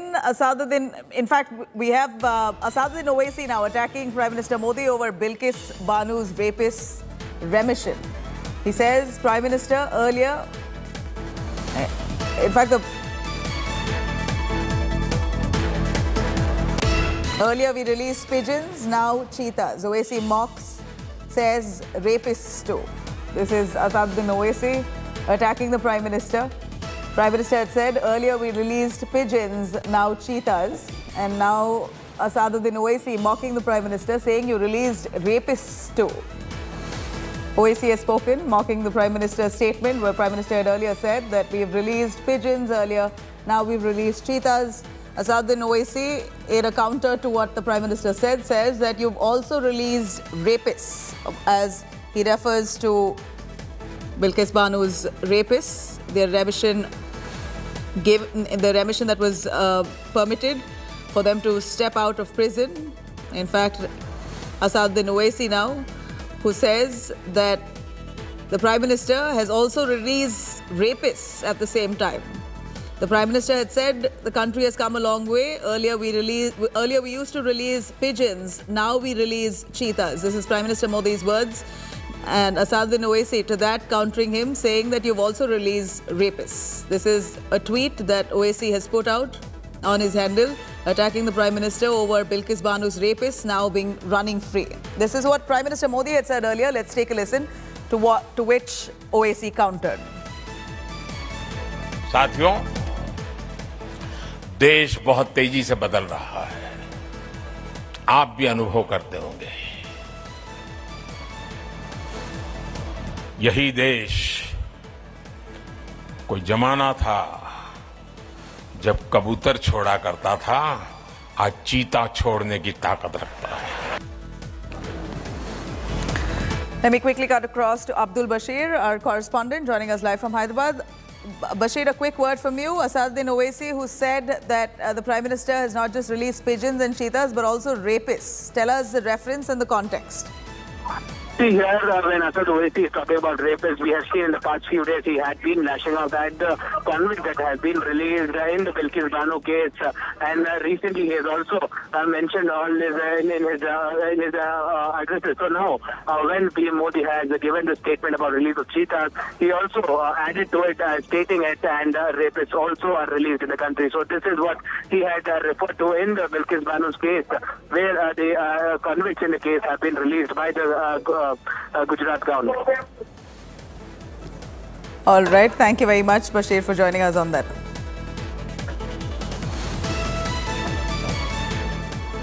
All right, cutting across for more news coming in from Hyderabad. The shocker that's come in, a 4-year-old kid was raped by a school principal's driver in Hyderabad. Parents claim that their kid was raped for 2 months long. Her parents, in fact, got to know about this horror when they observed some behavioral changes in that child.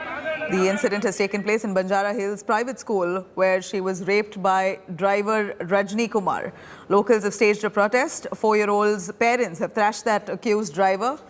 They've sought strict action against him. They also demand sacking of the school's principal. The cops have now filed a case against this driver, and that, for what we know now, he's been taken into judicial custody. This wasn't the first time. We believe that this driver has caused trouble to children. Many children were already afraid of this driver, Rajni Kumar. So could he have violated many more children? Needs to be investigated. On that note, I'm going to slip into a short break. We'll be back with news and updates on the other side. Do stay with us.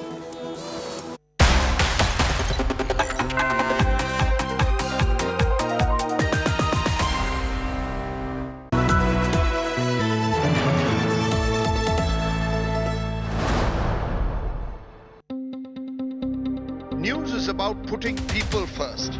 Just look at the queues right across. About asking the right questions to those in power. Is money power being used to bring down elected governments? Who will be held accountable for ministerial corruption? It takes no sides. माँ का दर्द एक दर्द कोई नहीं समझ सकता उस दर्द को. It reveals. It heals. Angry people came out on the streets. Is this the kind of justice system we want in this country? News is all heart and no hatred. Bilkis Bano आज क्या कहना चाहेंगी आप? हमारे साथ जो हुआ है किसी के साथ भी नहीं होना चाहिए. Experience the news. With me, Rajdeep Sardesai, only on India Today.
Now, a day after BCCI Secretary Jai Shah has opted against touring Pakistan for the Asia Cup, ex-Pakistan cricketer Shahid Afridi has lashed out at Jai Shah, criticised the board as well.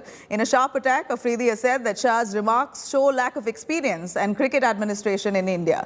Not only this, Pakistan even threatened to pull out of the next year's World Cup in India, reacting strongly to Jai Shah's statement. BCCI on Tuesday has confirmed that Team India won't be touring Pakistan for the 50-over Asia Cup, scheduled to take place in Pakistan next year and batted for a neutral venue.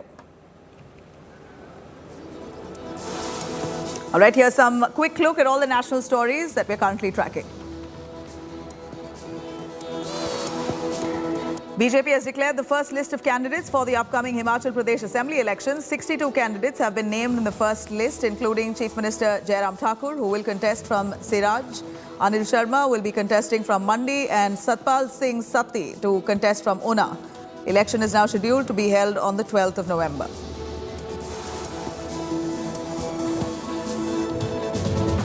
Former Andhra Pradesh Chief Minister and Telugu Desam Party President Chandrababu Naidu has condemned the police action against Janasena Chief Pawan Kalyan.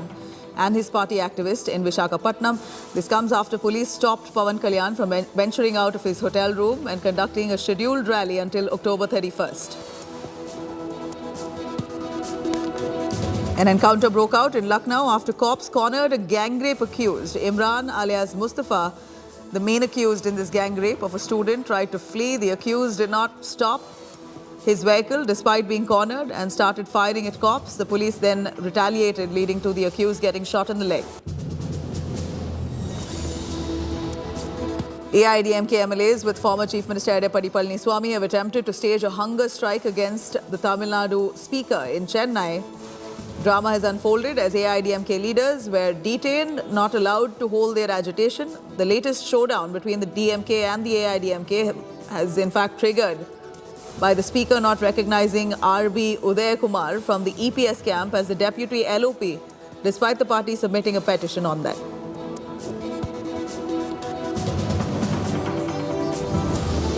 The National Investigation Agency has taken over the investigation into the violence in Kolkata's Mominpur after Durga Puja. The agency has registered an FIR in New Delhi over the violence in Kolkata's Mominpur and Iqbalpur areas.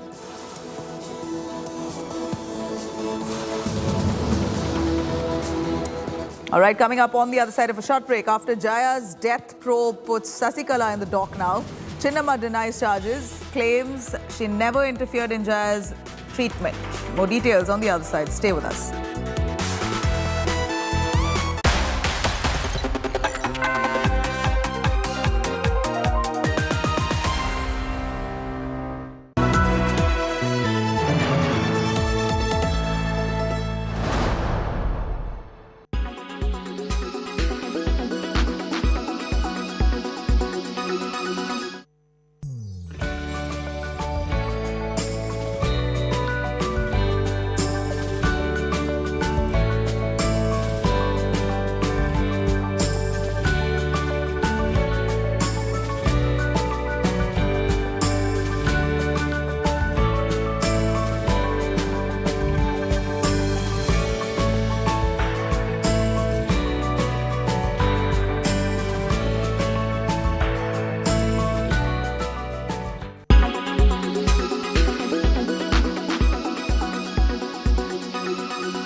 With every sunrise comes new beginnings, new opportunities and new stories. And that's why we're first up. While you're sleeping, we're hard at work to ensure you get the perfect news shot every morning. Get you all the updates. Our morning mission to get you news that's fresh and packed with flavor. Watch First Up every weekday morning with me, Akshita Nandagopal, right here on India Today.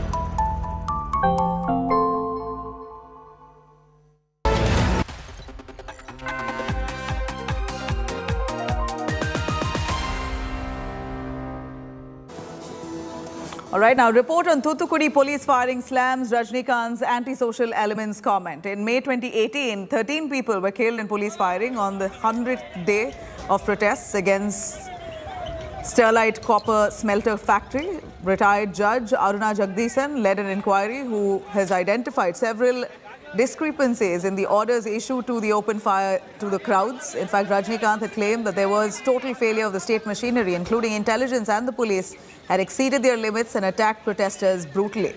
Rajnikant had, however, later claimed that anti-social elements intruded, attacked the police, damaged Collectorate's building and set the fire to the Sterlite staff quarters, leading to police firing then.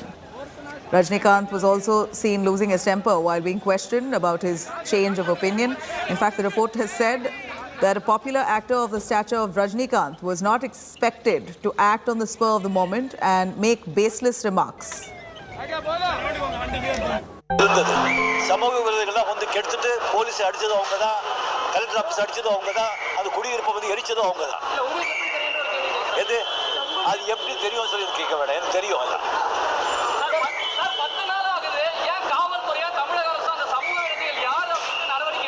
அதான் எடுக்கணும், சீக்கிரம் எடுக்கணும், சீக்கிரம் எடுக்கணும். உங்களை முதல்ல காட்டணும், வெளியே கொண்டு வந்து எல்லாத்தையும் காட்டணும். இந்த ப்ராப்ளம் ஸ்டார்ட் ஆனதே போலீஸ் அடிச்ச பிறகுதான். அந்த சமூக விரோதிகள் போலீஸை அடிச்சாங்க. ಕಾವಲಿಂದ problem start ಆச்சு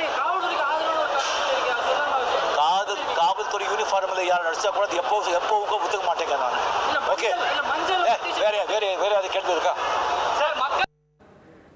Now, the report by Justice Armugam Swami's commission, which probed former Chief Minister Jayalalitha's death, was stable in the Tamil Nadu Assembly. In fact, it concluded that fault must be found with her confidant, V.K. Sasikala, and advised a probe into Sasikala's role into the death of Jayalalitha. Let's take a quick look at this story.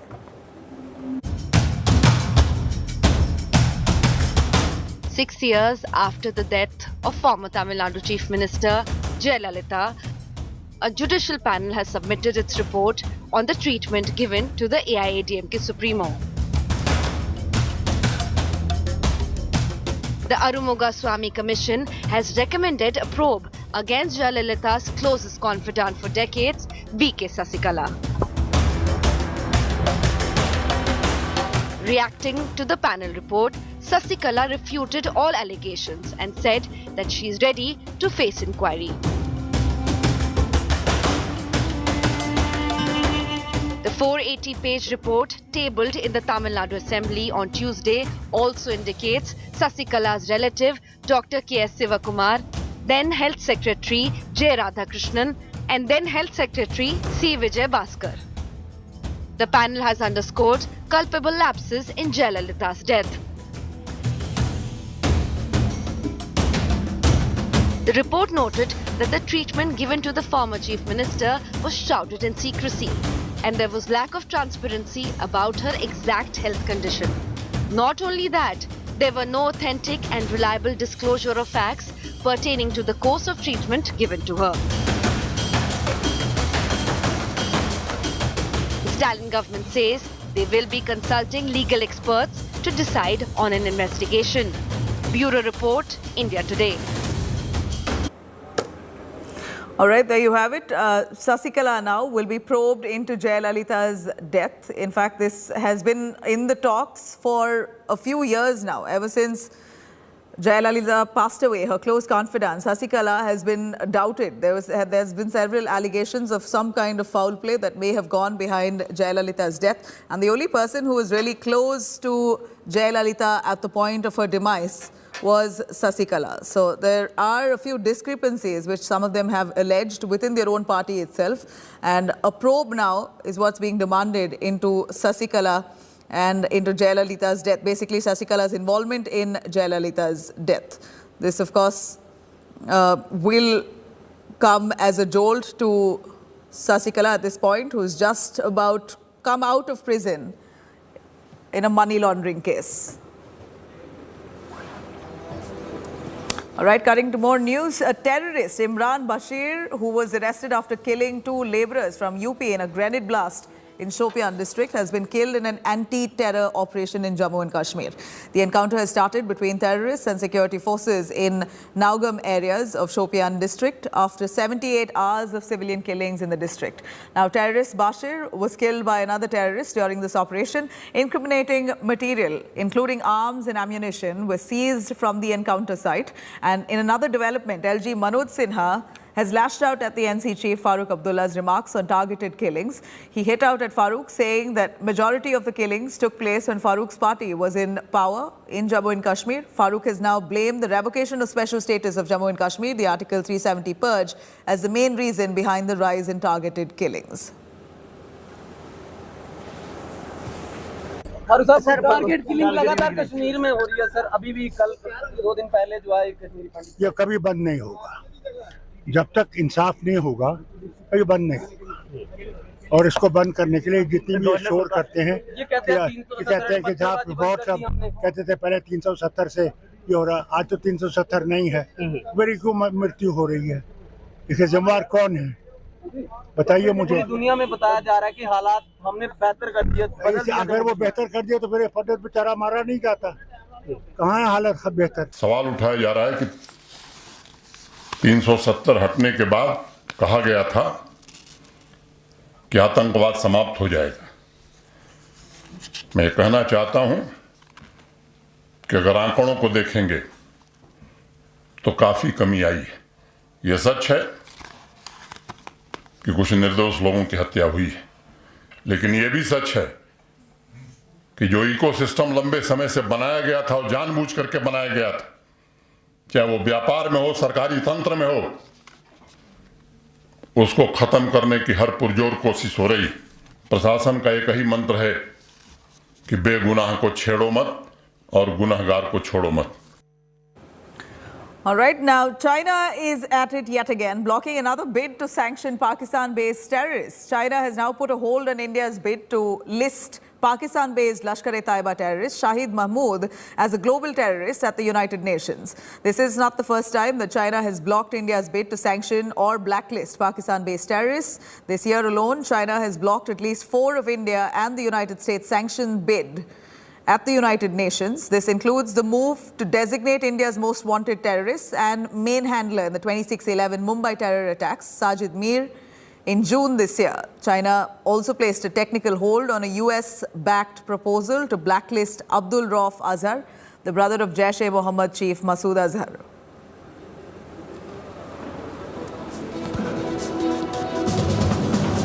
Let me quickly cut across to Manjeet Negi, cutting across to an interview with Army Chief. Let's take a listen. को convert करके सेना को और सेना की काबिलियत को आगे बढ़ाने में मदद दे। तीसरा, क्योंकि ये सब इंडिजिनस होगा, इनका सर्विस सपोर्ट, मेंटेनेंस और लॉन्ग टर्म में सस्टेनेंस उतना ही आसान होगा। और ये जैसे अभी जो रशिया यूक्रेन कॉन्फ्लिक्ट चल रहा है, उसमें बड़ी ज़रूरी इम्पोर्टेंट एक हमने सीख मिली है कि हमको डिफेंस इक्विपमेंट, एमुनिशन के बारे में हमको आत्मनिर्भर होना पड़ेगा, सेल्फ रिलायंट होना पड़ेगा, सेल्फ डिपेंडेंट होना पड़ेगा, ताकि कम से कम बाहर की या इस पर हमारी निर्भरता तकरीबन ना के बराबर हो। बहुत धन्यवाद, आपने रूस यूक्रेन का सवाल का भी जवाब दिया। तो सेना प्रमुख जनरल मनोज पांडे का साफ तौर पर कहना है कि निश्चित तौर पर जो स्वदेशी हथियार हैं वो काफ़ी कारगर होंगे आने वाले दिनों की लड़ाई को लेकर। कैमरामैन अनिल जायसवाल के साथ मंजीत नेगी, गांधीनगर, आज तक।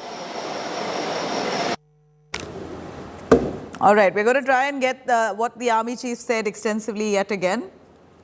But here's the Defence Expo 2022, which is currently underway. In fact, India Today's Manjeet Negi speaking to Manoj, the Army Chief. Let's take a listen yet again. साहब, आपसे जानना चाहूँगा, इस डिफेंस एक्सपो के दौरान सेना स्वदेशी अगर इक्विपमेंट की बात करें, किस तरह की इक्विपमेंट देख रही है, क्या फोकस एरिया है आपका? देखिए, डिफेंस एक्सपो के दौरान हमारे 3-4 मेन उद्देश्य है। सबसे पहला कि ये एक अच्छा मौका है, अच्छा अवसर है, जब आप भारतीय सेना का आगे जाते हुए क्या विज़न है और हमारी फ्यूचर रिक्वायरमेंट्स क्या है, ये हम इंडस्ट्री को बताना चाहते हैं। ये सबसे पहला मुद्दा है। दूसरा, ये और एक मौका है जहाँ पर हमारी जो नई टेक्नोलॉजीज़ या नीश टेक्नोलॉजीज़ हमारे देश में अवेलेबल है, उनको किस तरह से हम प्रैक्टिस में लाए या कैसे इम्प्लीमेंट करें। तीसरा, R&D के क्षेत्र में खास करके ये अच्छा मौका है जब R&D लोग जो R&D में इन्वॉल्व है और साथ में सेना, हम दोनों आपस में बातचीत करके उसमें जो कॉमन ग्राउंड है, क्या पोटेंशियल है, उसको कैसे आगे बढ़ाएं। इन तीनों चीज़ों के अलावा एक और अहम मुद्दा है जो कि सिनर्जी, डिफेंस इंडस्ट्री और सेना के बीच में किस तरह से हम सिनर्जी और अच्छी ले पाए, कैसे कोऑर्डिनेट कर पाए, एक दूसरे की रिक्वायरमेंट्स को कैसे जान पाए।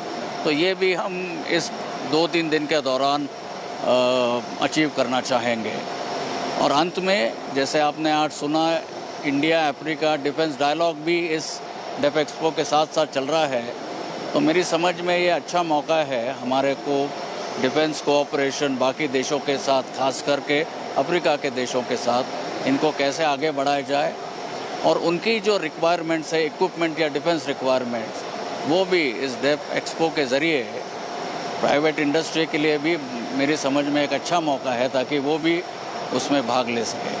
ऐसे कौन से उपकरण हैं या फ्यूचर के हथियार हैं जो सेना मेक इन इंडिया के ज़रिए या हमारी लोकल इंडस्ट्री से लेना चाहती है?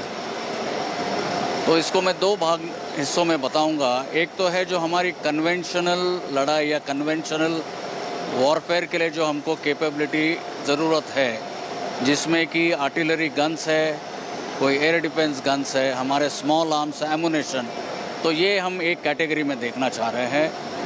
और दूसरी कैपेबिलिटी है जो कि grey zone warfare, grey zone में हम किस तरह से एक इफेक्टिव तरीके से ऑपरेट कर पाए, उसके लिए एक अलग तरीके की कैपेबिलिटीज़ रिक्वायर्ड है, जिसमें कि आपके पास अनआर्म्ड एरियल व्हीकल्स है, ड्रोन सिस्टम्स है, काउंटर ड्रोन सिस्टम्स है, जो भी नॉन कॉन्टैक्ट वॉरफेयर के ज़रिए जो आता है, वो भी नई टेक्नोलॉजीज़, आर्टिफिशियल इंटेलिजेंस समझ लीजिए, मशीन लर्निंग, ये सब ग्रे जोन वॉरफेयर की जो कैपेबिलिटीज़ है उसके लिए हमको हमारी ज़रूरत है। तो हम चाहते हैं कि डेफ एक्सपो के दौरान डिफेंस इंडस्ट्री के साथ इन तीनों 2-3 इलाकों में हम उनसे कोऑर्डिनेट करें और अच्छे नतीजे पाएँ।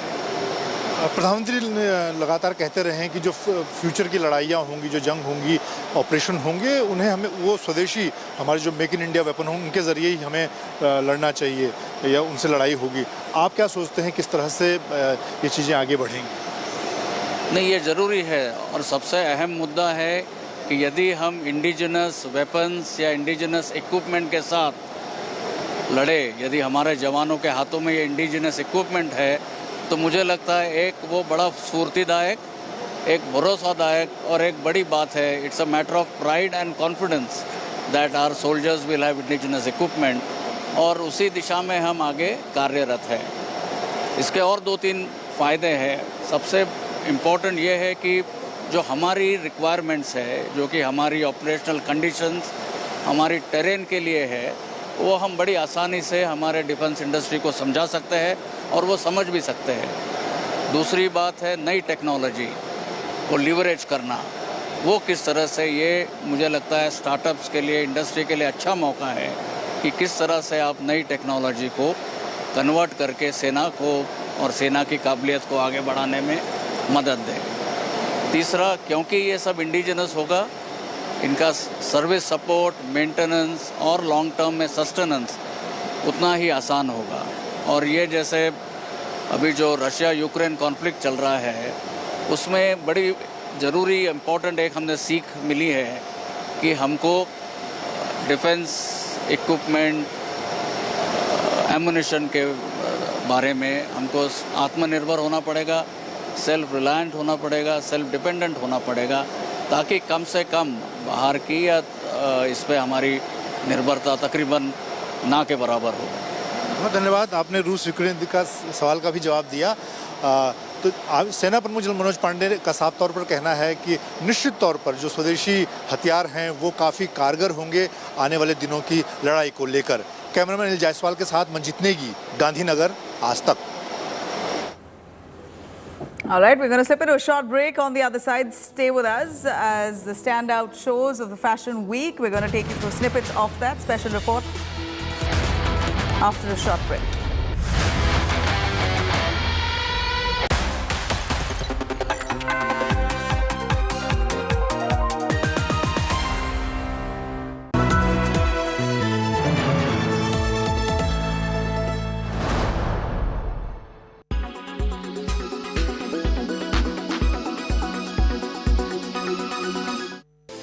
Fashion industry is all about new designs, styles and creations. Well, now fashion designers have a new playground for their creations, the Metaverse. This digital world where, thanks to an avatar that gives us a virtual twin, we can evolve and act just as we would in the real world. We enter it through wearing a virtual reality headgear or by watching a computer or smartphone screen. The Metaverse is a space for experimentation and testing out new products, allowing designers to push the boundaries of their creativity. This has economic advantages too. By testing out their collection in the Metaverse, they can then analyze public reaction in it and adapt demand accordingly to avoid surplus production and unsold items in the real world. In other words, an eco-friendly approach. For other designers, their creations will stay digital. On specialized platform brands, commercialize their virtual clothes by attaching to them an NFT or a non-interchangeable unit of data stored on a blockchain that can be sold and traded using cryptocurrency. This kind of marketing saves brands from their worst nightmare, fakes flooding the marketplace. With the second-hand market booming, reselling a pair of virtual shoes associated with an NFT will give the designer royalties on each transaction. Some brands link a virtual fashion item with its counterpart in reality.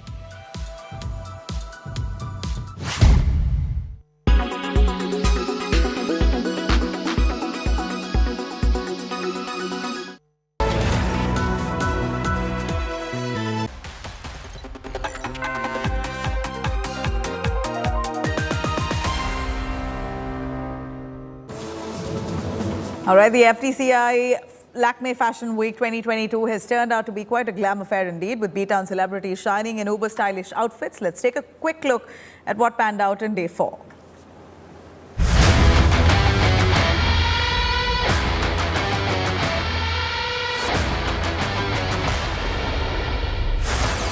Designer Gaurav Gupta's show at the FTCI X Lakme Fashion Week was a standout one. Astronomical construction was the order of the day.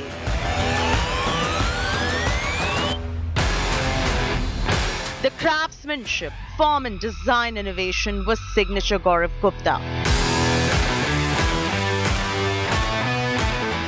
What was different this time around was the crystal burst embroidery and the outwardly look and feel of the couture and the overall vibe of the fashion show. Siddharth Malhotra turned muse for the designer as the showstopper. It's always lovely walking on the ramp, brings back so many memories, and especially today when I'm wearing Gaurav Gupta and his lovely outfit, because I think he's the only designer that I've worn the maximum number of times on any red carpet in the last recent years, or even before that. We were just counting, and they feel that we have a contract or something that every second walk of mine on the red carpet is Gigi.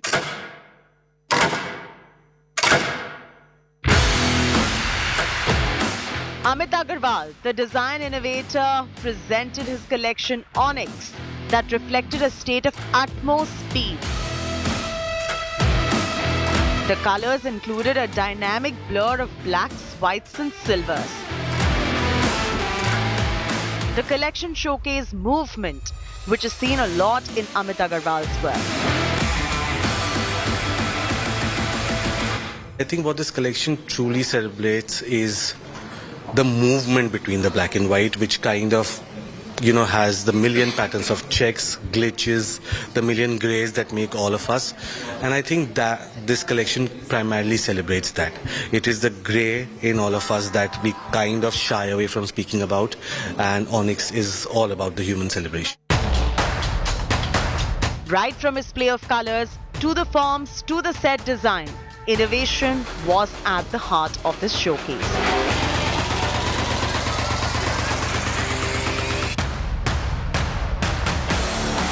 On to the other standout show at the FTCI X Lakme Fashion Week. It happened to be that of Satya Paul. While the designer may be no more, his design ethos lives on. The rather interesting showcase had works that were unapologetically creative. The design philosophy was communicated with models on cars and bicycles on a runway, to muses on skateboards, to dancers and gymnasts being chaperoned by the models looking like astronauts. It all reflected the label's endeavor to communicate possibilities for an uncertain world. A world in which fantasy comes alive. In New Delhi, Chaiti Narula for India Today. All right, now the festive season is here. Doors finally open up for Diwali shopping, it appears, the first time since COVID-19. But this massive crowd gathering at Delhi's famous Sadar Bazaar serves us as an eerie reminder of the past. And one cannot help but wonder if this may end up or become a catalyst for another outbreak. Delhi right now seeing large crowds, congregations at market areas where people there out loose, shopping, huge crowds. Only thing that we can ask is for people to mask up and maintain protocols as much as possible. I'm going to leave you with these visuals.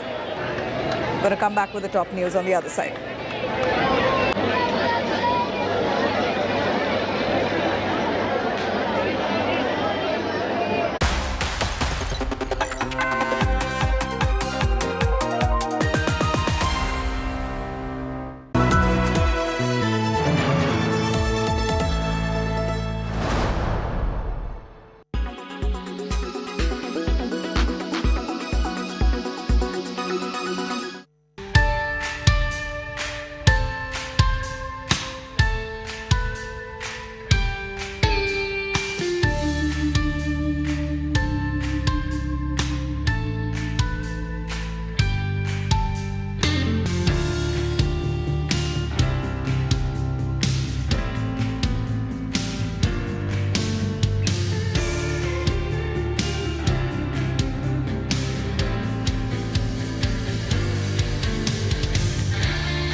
Make your media plan smarter with India Today Live TV on your connected devices.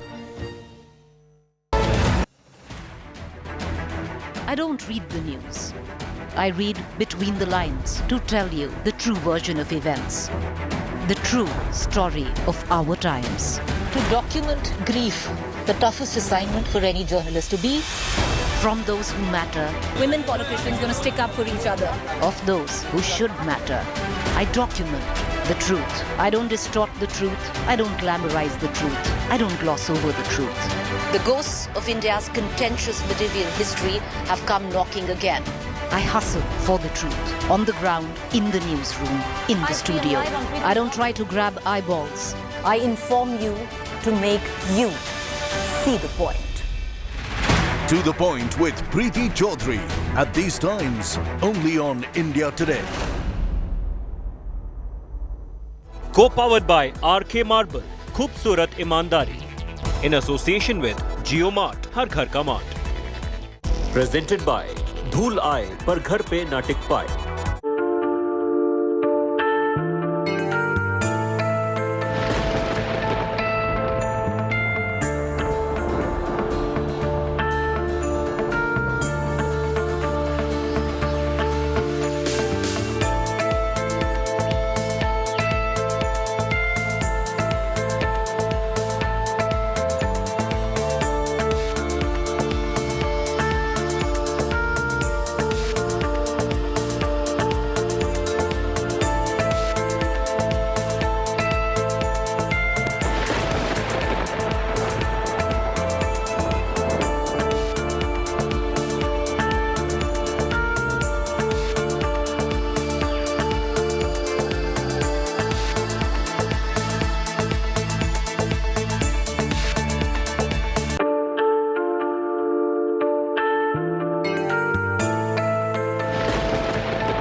Who will be Congress's Maharaj? Tharoor or Kharge? We will know in a matter of hours. Cards stacked in Kharge's favour. Tharoor camp meanwhile cries foul. Alleges poll irregularities and open bias. I would say that we can do far better, I guess, in the future, because there's a lot of scope for improvement. Countdown to the Congress poll results. Kaun banega Congress king? Non-stop coverage here on India Today.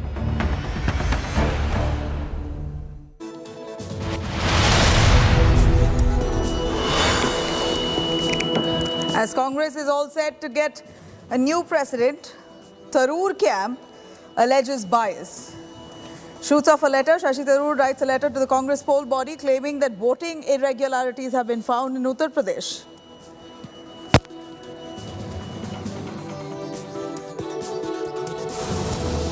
Are you satisfied with the way the elections have taken place? I would say that we can do far better, I guess, in the future, because there's a lot of scope for improvement.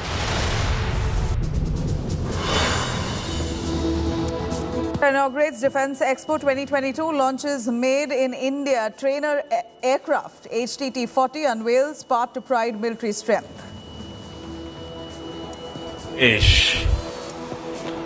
कोई जमाना था जब कबूतर छोड़ा करता था, आज चीता छोड़ने की ताकत रखता है.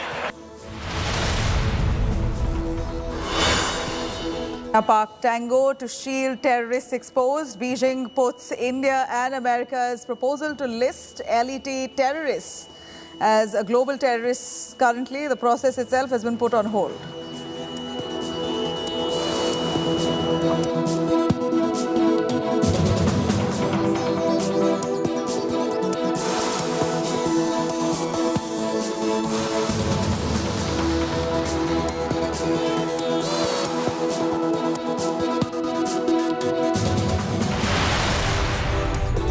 Hyderabad girl physically assaulted by school's principal's driver for over 2 months inside the classroom. Parents beat up the accused driver. He's now been taken into custody.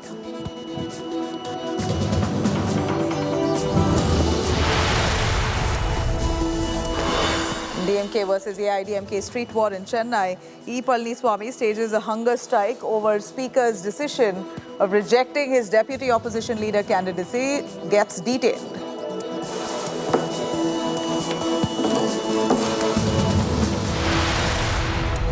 Pakistan cricketer Shahid Afridi slams Jai Shah over his No Asia Cup in Pakistan remark.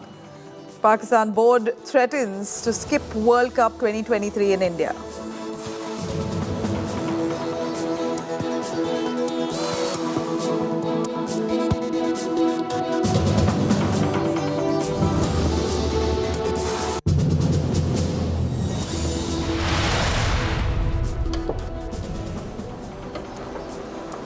Cutting across to Prime Minister Narendra Modi speaking. Let's cut across live.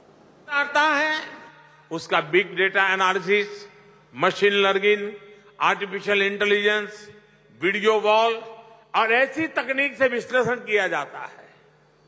उसके आधार पर बच्चों को बेहतर प्रदर्शन के लिए आवश्यक सुझाव दिए जाते हैं. साथियों, गुजरात में शिक्षा के क्षेत्र में हमेशा ही कुछ नया, कुछ यूनिक और बड़े प्रयोग करना ये गुजरात के डीएनए में है, स्वभाव में है. गुजरात में पहली बार teachers training institute of teachers education की स्थापना हमने की थी. चिल्ड्रन यूनिवर्सिटी, दुनिया में एकमात्र यूनिवर्सिटी, चिल्ड्रंस यूनिवर्सिटी. उसके माध्यम से प्री स्कूल एजुकेशन को साइंटिफिक तरीके से डेवलप करना, युगानुकूल बनाना, समयानुकूल बनाना, बदलते हुए युग के अनुसार बालकों को बचपन से ही वो इकोसिस्टम प्रोवाइड करना, उसके लिए भी अनेक नूतन प्रयास हुए. बच्चे खेलकूद की तरफ बढ़े, फिटनेस पर फोकस करें. इसके लिए देश में पहली बार खेल महाकुंभ जैसा आयोजन भी गुजरात ने ही शुरू किया था.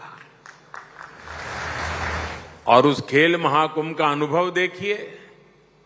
उसके कारण सरकारी मशीनरी को जो काम करने की आदत बन गई, गुजरात के युवा धन की खेल के प्रति जो रुचि बनी, ये जो इकोसिस्टम तैयार हुआ उसका परिणाम है कि जब आज बहुत सालों के बाद राष्ट्रीय खेल महोत्सव गुजरात में हुआ अभी पिछले सप्ताह, मैंने इतनी तारीफ सुनी है, क्योंकि मैं खिलाड़ियों के संपर्क में रहता हूं, उनके कोचिज में संपर्क में रहता हूं, ढेर सारी बधाइयां मुझे दे रहे हैं।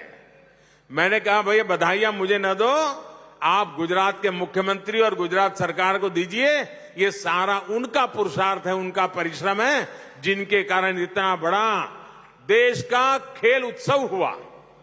और सारे खिलाड़ी कह रहे थे कि साहब हम अंतर्राष्ट्रीय खेलों में जाते हैं और जो हम हॉस्पिटैलिटी और व्यवस्था देखते हैं, गुजरात ने उसी मन लगा के योजनाएं बनाई, हमारा स्वागत सम्मान किया। मैं सचमुच में इस कार्यक्रम को सफल बना करके खेल जगत को गुजरात ने जिस प्रकार से प्रोत्साहित किया है, इस कार्यक्रम को होस्ट करके जो एक नए स्टैंडर्ड प्रस्तावित किए हैं, इसके लिए गुजरात ने देश की बहुत बड़ी सेवा की है। मैं गुजरात के सभी अधिकारियों को, गुजरात सरकार को, गुजरात के खेल जगत के सभी लोगों को हृदय से अभिनंदन करता हूं। साथियों, एक दशक पहले ही गुजरात के 15,000 स्कूलों में टीवी पहुंच चुका था। 20,000 से ज्यादा स्कूलों में कंप्यूटर एडेड लर्निंग लैब्स, ऐसी अनेकों व्यवस्थाएं बहुत साल पहले गुजरात के स्कूलों का अभिन्न अंग बन गई थी। आज गुजरात में 1 करोड़ से अधिक स्टूडेंट्स और 4 लाख से अधिक टीचर्स की ऑनलाइन अटेंडेंस होती है। नए प्रयोगों के इसी सिलसिले को जारी रखते हुए आज गुजरात के 20,000 स्कूल शिक्षा के 5G दौर में प्रवेश करने जा रहे हैं। मिशन स्कूल्स ऑफ एक्सीलेंस के तहत इन स्कूलों में 50,000 नए क्लासरूम, 1 लाख से अधिक स्मार्ट क्लासरूम, इसको आधुनिक रूप में विकसित किया जाएगा। इन स्कूलों में आधुनिक डिजिटल और फिजिकल इंफ्रास्ट्रक्चर तो होगा ही, ये बच्चों के जीवन, उनकी शिक्षा में व्यापक बदलाव का भी अभियान है। यहां बच्चा को सामर्थ्य को बढ़ाने के लिए हर पहलू, हर पक्ष पर काम किया जाएगा। यानी विद्यार्थी की ताकत क्या है, सुधार की गुंजाइश क्या है, इस पर फोकस किया जाएगा। साथियों, 5G टेक्नोलॉजी, इस व्यवस्था और उसका लाभ बहुत आसान होने वाला है। और सरल शब्दों में किसी को समझाना है, सामान्य मानवी को यह लगता है कि पहले 2G था, 4G था, 5G हुआ। ऐसा नहीं है। अगर 4G को मैं साइकिल कहूं, बाइसिकल कहूं, तो 5G हवाई जहाज है।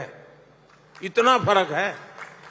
टेक्नोलॉजी को अगर मुझे गांव की भाषा में समझाना है तो मैं ऐसा कहूंगा, 4G मतलब साइकिल, 5G मतलब आपके पास हवाई जहाज है, वो ताकत है इसमें। अब गुजरात को बधाई इसलिए है कि उसने इस 5G की ताकत को समझते हुए इस आधुनिक शिक्षा, इसका बहुत बड़ा मिशन एक्सेलेंसी के लिए किया है। ये गुजरात के भाग्य को बदलने वाली चीज है और इससे हर बच्चे को उसकी जरूरत के हिसाब से सीखने का मौका मिल पाएगा। इससे विशेष रूप से दूर सुदूर के गांवों के स्कूलों की पढ़ाई में बहुत मदद मिलेगी। जहां दूर बेस्ट टीचर की जरूरत है, आराम से इसे उपलब्ध हो जाएगा। बेस्ट का क्लास लेने वाला व्यक्ति हजारों किलोमीटर दूर होगा, ऐसा ही लगेगा जैसे मेरे सामने बैठ करके मुझे पढ़ा रहा है। हर विषय के बेस कंटेंट हर किसी के पास पहुंच पाएंगे। अब जैसे अलग अलग स्किल्स को सिखाने वाले श्रेष्ठ टीचर अब एक जगह से ही अलग अलग गांव शहरों में बैठे बच्चों को एक ही समय में वर्चुअली रियल टाइम में पढ़ा सकेंगे, सिखा सकेंगे। इसे अलग अलग स्कूलों में जो गैप अभी देखने को मिलता है वो भी काफी हद तक दूर होगा। आंगनवाड़ी और बाल वाटिका से लेकर कैरियर गाइडेंस और कॉम्पिटिटिव एग्जाम की तैयारियों तक ये आधुनिक स्कूल विद्यार्थियों के हर जरूरत को पूरा करेंगे। कला, शिल्प, व्यवसाय से लेकर कोडिंग और रोबोटिक्स तक हर प्रकार की शिक्षा छोटी उम्र से ही यहां उपलब्ध रहेगी। यानी नई राष्ट्रीय शिक्षा नीति के हर पहलू को यहां जमीन पर उतारा जाएगा। भाई और बहनों, नई राष्ट्रीय शिक्षा नीति के माध्यम से पूरे देश में इसी प्रकार के बदलाव को आज केंद्र सरकार प्रोत्साहित कर रही है। इसलिए केंद्र सरकार ने पूरे देश में 14,500 से अधिक पीएम श्री स्कूल बनाने का भी फैसला किया। ये पायलट प्रोजेक्ट है। हिंदुस्तान के अलग अलग कोनों में इसका शुरुआत होगी, उसको मॉनिटरिंग किया जाएगा और साल भर के अंदर उसमें अगर कुछ कमियां हैं, कुछ जोड़ने की जरूरत है, बदलती हुई टेक्नोलॉजी को उसके साथ जोड़ने की जरूरत है, तो उसमें बदलाव करके एक परफेक्ट मॉडल बना करके देश की सबसे ज्यादा स्कूलों में ले जाने का भविष्य में प्रयास किया जाएगा। ये स्कूल पूरे देश में नई एजुकेशन पॉलिसी के लिए मॉडल स्कूल होंगे। केंद्र सरकार इस योजना पर 27,000 करोड़ रुपए खर्च करने जा रही है। नई राष्ट्रीय शिक्षा नीति में जिस प्रकार क्रिटिकल थिंकिंग पर फोकस किया गया है, बच्चों को अपनी ही भाषा में बेहतर शिक्षा का विजन हो, उसको ये स्कूल जमीन पर उतारेंगे। ये एक प्रकार से बाकी स्कूलों के लिए पथ प्रदर्शक के रूप में काम करेंगे। साथियों, आजादी के अमृत महोत्सव में देश ने गुलामी की मानसिकता से मुक्ति का संकल्प लिया है। नई राष्ट्रीय शिक्षा नीति गुलामी की मानसिकता से देश को बाहर निकालकर टैलेंट को, इनोवेशन को निखारने का प्रयास है। अब देखिए, देश में क्या स्थिति बनाकर रख दी गई थी। अंग्रेजी भाषा के ज्ञान को इंटेलिजेंस का पैमाना मान लिया गया था, जबकि भाषा तो सिर्फ संवाद का, कम्युनिकेशन का एक माध्यम पर है। लेकिन इतने दशकों तक भाषा एक ऐसी रुकावट बन गई थी जिसने देश के गांवों में, गरीब परिवारों में प्रतिभा जो थी, जो प्रतिभा का भंडार था, उसका लाभ देश को नहीं मिल पाया। न जाने कितने ही प्रतिभाशाली बच्चे, देशवासी सिर्फ इसलिए डॉक्टर, इंजीनियर नहीं बन पाए क्योंकि उनको जो भाषा समझ आती थी उसमें उनको पढ़ाई का अवसर नहीं मिला। अब ये स्थिति बदली जा रही है। भारतीय भाषाओं में भी साइंस, टेक्नोलॉजी, मेडिकल, इस पढ़ाई के विकल्प अब विद्यार्थियों को मिलना शुरू हो गया।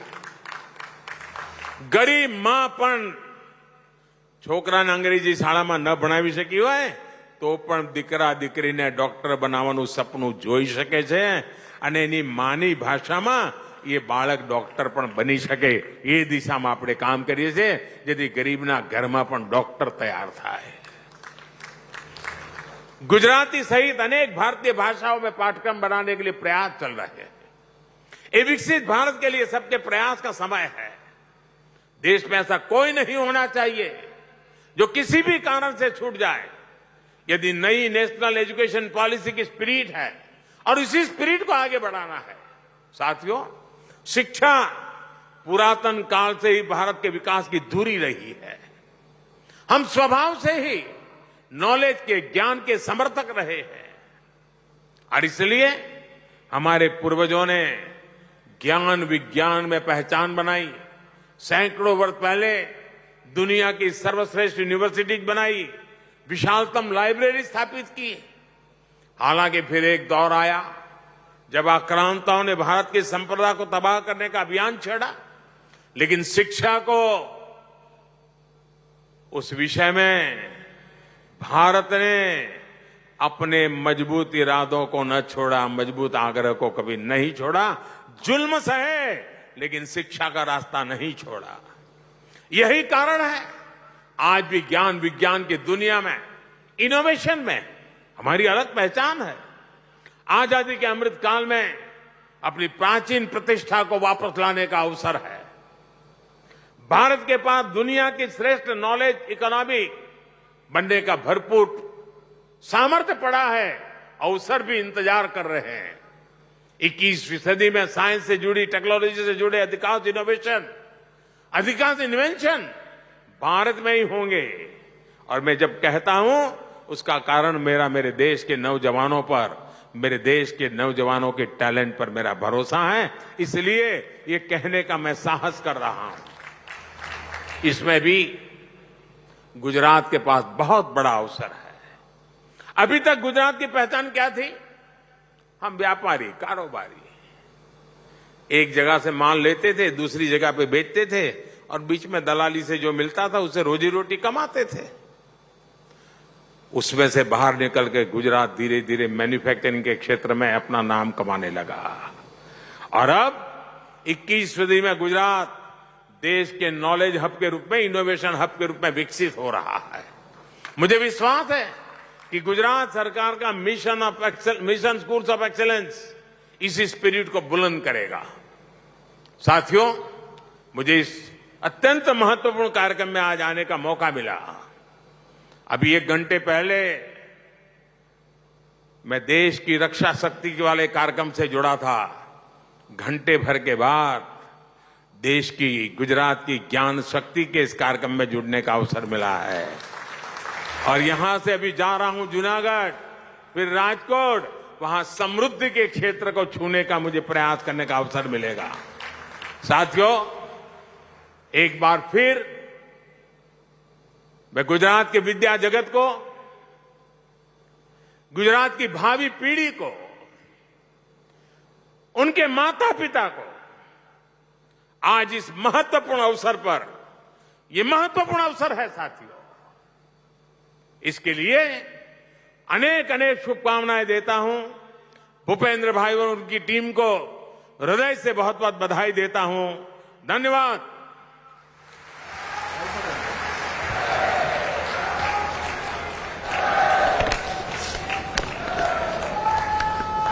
माननीय प्रधानमंत्री जी, आपके प्रोत्साहनपूर्ण शब्दों के लिए आपका आभार और गुजरात राज्य की समग्र शालाओं को ये अप्रतिम भेंट देने के लिए आपका गुजरात राज्य। Making in his home state.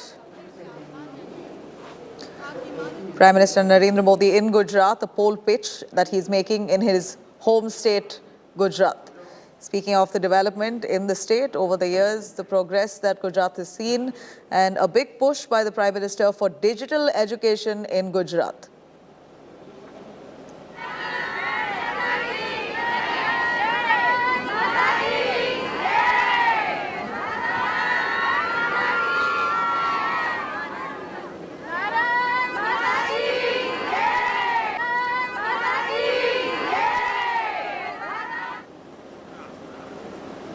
साथियों, गुजरात में शिक्षा के क्षेत्र में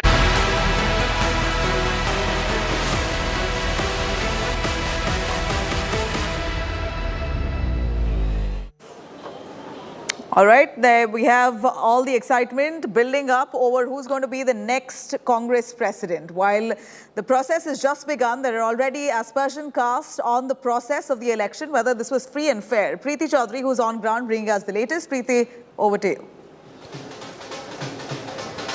Well, I want to quickly dip into the latest news break that is coming in, and I would reckon the testimony of that, Nabila, would be the drums that you can hear right outside the Congress office, and that is the favorite, seemingly, Mr. Mallikarjun Kharge has got 4,500 votes till now, the total of 9,000 votes, so the halfway mark has been reached where Mallikarjun Kharge is concerned. And the drums have started to beat outside the Congress office. So that's the latest news break that we are getting in, viewers. 9,000 delegates had voted, out of which 4,500 votes have already gone to Mallikarjun Kharge. How much will, in terms of votes, will Shashi Tharoor get? He's raised, his team in fact has raised some objections, some of them extremely grave. In that letter written to Madhusudan Mistry, Shashi Tharoor's team, viewers, had objected to severe malpractices which have taken place. Of course, the team also made it very clear. Salman Soz from the Congress is the one who wrote that letter. He's been one of the backers of Shashi Tharoor, the very few that he has in his corner. And in that letter, he had stated very clearly that grave malpractice has taken place in this election. However, one thing was made clear, that it's not at the behest of Mr. Kharge, that Mr. Kharge was in the know of it, is not what they're trying to imply. But you know what's interesting is, in that letter, it had said, the letter had said that especially in the state of Uttar Pradesh, there has been grave malpractice and votes need to be from Uttar Pradesh should not be counted. If anybody, viewers, who knows how the Electoral College of the Congress actually functions, 80% of those 9,000 votes have come from Uttar Pradesh itself. So one can very well understand on why Mr. Tharoor would want all of those votes not to be counted. All right, Supriya Bharadwaj is joining me live right now. It doesn't seem that Mr. Madhusudan Mistry has adhered to that letter, Supriya, of not counting the votes that have come in from Uttar Pradesh. The drums outside already beating. We are both at the Congress office. The halfway mark, the proverbial halfway mark of 4,500 being reached by Mr. Mallikarjun Kharge. All right, we're going to try and connect to my colleague Supriya, but once again, getting you the very latest from the Congress office. We are at the headquarters. I'll ask Ashok Bhano to just show you at the back the kind of atmosphere that is prevailing right now at the Congress headquarters. There is a sense of... there's a sense of purpose, at least for the first time. Even though, as I speak, viewers, if I actually look around, the media contingent is a lot bigger than the Congress supporters who've actually gathered here in anticipation. It was an election which was foregone, the result of which, and already it's just about 1:20 p.m. and the drums have started to beat outside. The main reason, Supriya, the drums starting to roll and beat outside the Congress office is the fact that the proverbial halfway mark, 4,500 votes, has been reached by Mr. Kharge of the 9,000 odd delegates that have voted. What's the latest?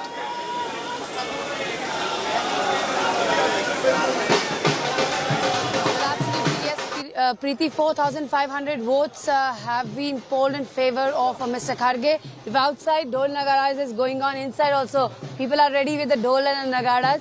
And this is the mood which we are seeing over here at ground zero, where the Dols are also ready and the media is also ready. Inside the counting is going on. At the same time also breaking news which is coming in is that around 2 p.m. today, all the CWC leaders will be heading towards Mr. Mallikarjun Kharge's residence at 10 Rajaji Marg, and they will be meeting him. Also, right now when we are talking, there is a press conference going on in Andhra Pradesh, which is being addressed by Rahul Gandhi, and he has categorically stated when he was asked that whether he will be following the instruction of the new president, he said obviously the Congress president is the supreme authority as far as Congress party is concerned, and all the workers and the leaders have to follow their instructions. So this is what is happening at ground zero, right from Delhi to Andhra Pradesh. Supriya, the drums are only... yes. President election is concerned. Well, okay, so the Congress cadre, I'm going to quickly just get out of the frame so you get a sense of what we are witnessing right now. I would reckon for anyone who sat in on result day on the election table, this has been the easiest election to call. Many thought it was a foregone conclusion, but Supriya, I would think we can safely call this election. It's going the Mallikarjun Kharge way. The halfway mark been reached. Mallikarjun Kharge has won this election comfortably at that, which I was just also telling our viewers that it has to be one of the easiest elections to call for any political reporter. 2 p.m. is when CWC members would be reaching Mallikarjun Kharge's residence. He seems to be now clearly the Congress president-elect. The halfway mark reached. 4,500 delegate votes have been counted in favor of Mallikarjun Kharge. But viewers, in all of this, how many votes have gone to Shashi Tharoor will be extremely important. Will it go down to what had happened in 24 years ago, where Jitendra Prasad, facing off with Sonia Gandhi, had got just about less than 100 votes. That time the election was called rigged, and this time as well apprehensions have been made by none else but Mr. Tharoor's team itself. How many votes will Shashi Tharoor get, especially from the south of India, from Kerala? It seems right now the maximum votes in favor of Tharoor have come in from Tamil Nadu. Supriya, give us details. People have started already dancing, so I'll ask Ashok Bhanot to close in. At the ground zero, where outside the workers are present, there are senior leaders who have started gathering in over here in the AICC headquarters. I've been joined by Rajya Sabha MP, Mr. Akhilesh Prasad Singh, and at the same time also the in charge of the Congress party in Kerala, Mr. Tariq Anwar and Shama Mohammed, and other leaders who come from Kerala. First and foremost, Tariq साहब आपसे पूछते हैं, ढोल नगाड़े बज रहे हैं, 60% जो वोट है वो खड़गे साहब की तरफ चला गया है, तो समझा जाए कि निश्चित जीत उनकी तय है, और कैसे देखते हैं खड़गे साहब कांग्रेस प्रेसिडेंट के तौर पे? देखिए, खड़गे साहब बहुत ही अनुभवी व्यक्ति है, एक लंबे समय से राजनीति में हैं, कांग्रेस पार्टी में हैं, कांग्रेस के बहुत सारे महत्वपूर्ण पदों पर रहे हैं, तो उनके जैसे कम लोग होंगे कांग्रेस पार्टी में इतने अनुभवी, जिनको हर प्रकार का अनुभव हो संगठन का। तो अगर परिणाम उनके पक्ष में आता है तो मैं समझता हूं कि वो एक अच्छे अध्यक्ष साबित होंगे, इससे कोई शक नहीं। और राहुल गांधी जो कि भारत जोड़ो यात्रा लेके निकले हैं, बहुत सारे लोग कह रहे हैं कि फेस ऑफ द पार्टी तो वही रहेंगे। इसमें क्या शक है? देखिए, राहुल गांधी या गांधी परिवार, इसका जो योगदान है देश के लिए और कांग्रेस के लिए, उससे कोई भी इनकार नहीं कर सकता है, और हमें विश्वास है। Supriya, stay with me. We're going to come right back to you. Let's quickly cut across and listen in to Rahul Gandhi, who's holding a press conference right now in Andhra Pradesh. Will he call the results? Listen in.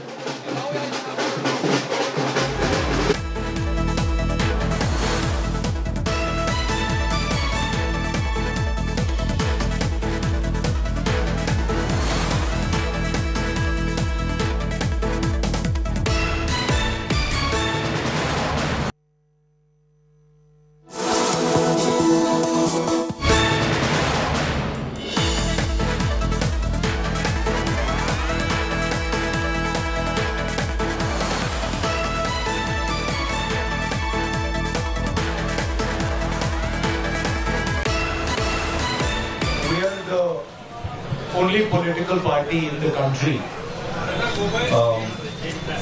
that holds elections. We are also the only political party that has an election commission inside it with a, you can say, a TN session type of person. I've worked with Mistry Ji. Mistry Ji is absolutely straightforward, solid person. Whatever issues are felt, they will be obviously addressed to the Election Commission, and the Election Commission will take a decision on whether there were irregularities or not. What I'd like to reiterate is the Congress party has an institutional framework to do this, and we are very, very capable of doing this. Everybody asks the question about elections to Congress party. And I'm proud that the Congress party has had a open, transparent election. Why is nobody interested in elections in other parties? Why does nobody ask the question, why isn't there an election in the BJP? Why isn't there an election in the other regional parties? Nobody seems to be interested in this question. All right, viewers, in the din of the drums, I can't quite get what Rahul Gandhi said. We're going to try and ask our PCR exactly what he said, but I want to continue to bring Supriya, my colleague, in this conversation. Mallikarjun Kharge comfortably has won this election, an election which many thought was a foregone conclusion. The question now is, as Mallikarjun Kharge has inched very easily to the 4,500 halfway mark of the 9,000 odd votes that have been counted, how many has Shashi Tharoor got? How many votes have gone to Shashi Tharoor is going to be the big question, especially when it comes down from the south. How many votes will Shashi Tharoor get? Will it be like 24 years ago, where Jitendra Prasad had got less than 100 votes? And if so, at that time, that election was called a farce. This time around, will it be playing according to script? And of course, this time around, Supriya, over to you. I can barely hear myself.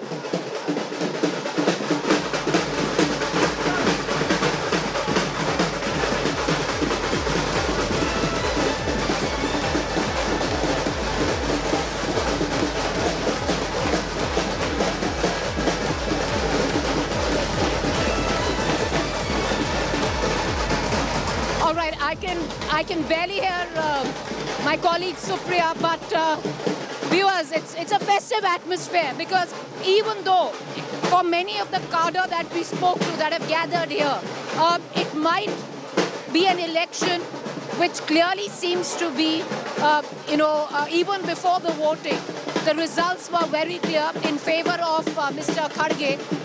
But for the first time now, you will have, in terms of the Congress party, after years after Mr. Sitaram Kesari, a president which will be a non-Gandhi. What does Mr. Mallikarjun Kharge do? I want to cut across back to Supriya. Supriya, give us a sense of the kind of votes that have come in favor of Mr. Tharoor. He is not my examiner. See, I have come on my own from block president to this level. Was Shashi Tharoor was there at that time was there? See, these things just questioning, he is telling like that, I have created a manifesto and I will give that. That may be his views. I don't want to comment on that. काम करने का तरीका अलग है.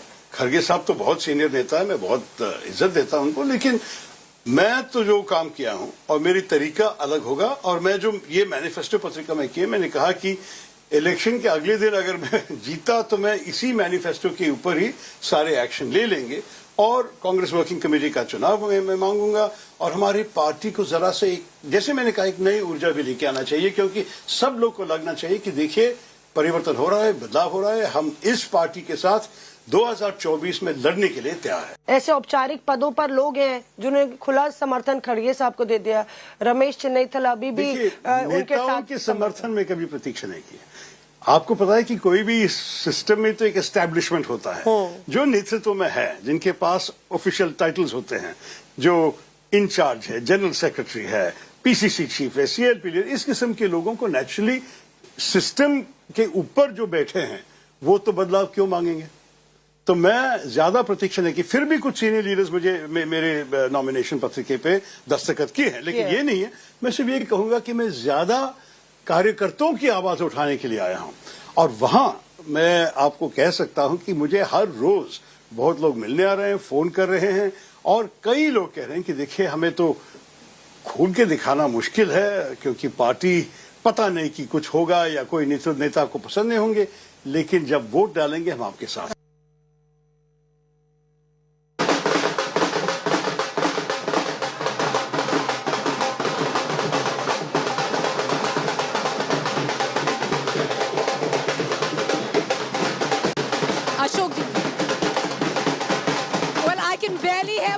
Viewers, but this is what we are witnessing right now outside the Congress office. Celebrations on. After many years, the Congress will now get a non-Gandhi president. The fact that it is a de facto Gandhi in the position, Mr. Kharge, well, the Tharoor supporters wouldn't be happy with that, but understandably.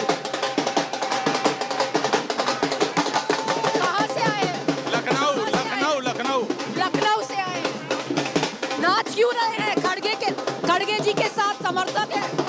खड़गे जी मजबूत हैं. खड़गे जी के समर्थक है. हाँ, समर्थन है. वो राष्ट्रीय अध्यक्ष बनेंगे, पार्टी के पूरी मजबूती काम करेंगे, पार्टी सत्ते में आएगा. खड़गे जी के समर्थक है. Absolutely, खड़गे जी going to win fully mandate and Congress will definitely win 2024 and Modi is going to remove the chair and Rahul Gandhi is going to getting chair and youth will get the job definitely. Further question. कहाँ से आए हैं sir? बहुत बढ़िया नाचे. कहाँ से आए हैं? मैं दिल्ली से हूँ, सालतपुर जनकपुरी से. खड़गे जी के समर्थक है. मैं राहुल गांधी जी का समर्थक हूँ. और राहुल गांधी जी का हाथ खड़गे जी के साथ है. राहुल जी का हाथ हर उस अध्यक्ष के साथ है जो कांग्रेस का मजबूत करने के लिए अपनी जीन और जान लगा देगा. चलिए, आप भंगड़ा तो कर रहे थे, दिखा दीजिए. Understandably.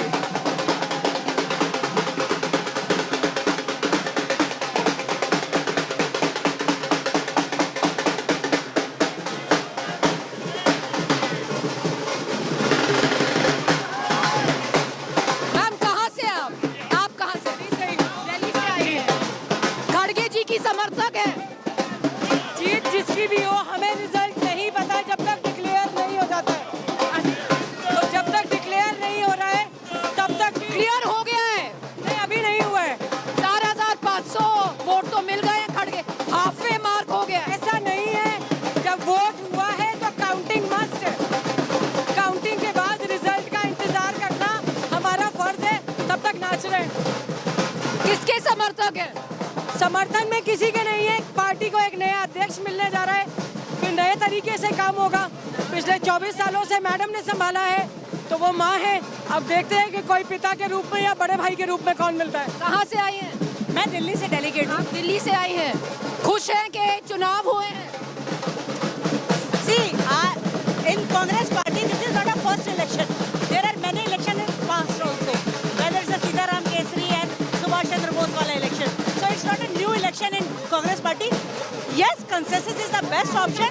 But if it is not consensus, then the healthy election is also a best option. पर ये इलेक्शन नहीं, सिलेक्शन बोला जा रहा है। देखिए, बाहर वाले और हारने वाले कुछ भी बोले।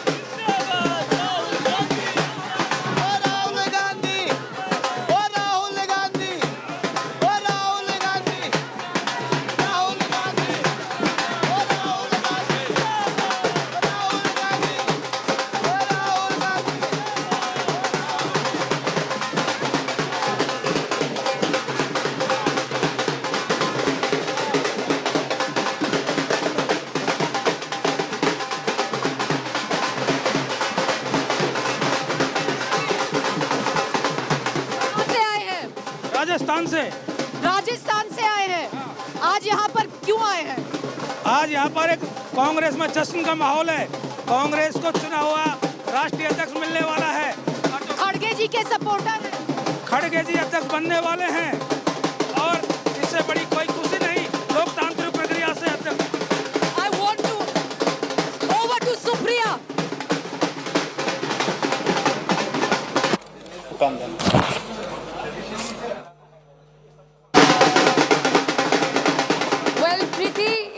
Dhol Nagara outside the Congress headquarters, then inside in the rooms where the senior leaders are present, there is sweets being distributed, the Kaju Katlis are being distributed. Here is the Karnataka gang, if we can say. Mr. Dinesh Gundu Rao as well as other senior leaders of the Karnataka Congress are present here. Mr. Gundu Rao, यहाँ पे आप लोग you are celebrating at the moment. Mr. Kharge is almost see here that barfis are being distributed. The Karyakartas and the Netas are present. If outside the Dhol Nagara is being we can hear the sounds and Karyakartas are dancing. On the other hand, there is this sweets which are being distributed over here. Mr. Gundu Rao, first and foremost, your thoughts. Mr. Kharge has crossed the mark, the victory mark, if we can say. It was a battle well fought by Mr. Tharoor also. What's your take? No, it's a great day for Karnataka and it's a historic day for Congress. Free and fair and transparent election process has taken place. Results are yet to be announced officially, but we've got information that Mr. Kharge Saab is leading by a very huge margin. But ultimately, it is a well-fought election. Both the candidates, Mr. Kharge Saab and Mr. Shashi Tharoor, fought the election well. All the voters came out in large numbers, and I think it's a great day for Congress. And whoever now becomes the president, and we assume and we know that it will be Mr. Mallikarjun Kharge, I'm sure under his leadership, the Congress will go from strength to strength. Also, Mr. Rahul Gandhi, who is in Andhra Pradesh, he has just, the Bharat Jodo Yatra has just entered Andhra Pradesh. He has also said that when a question was put to him that whether you will be also following this instruction, he said obviously, because in the Congress party, Congress president is the ultimate authority, the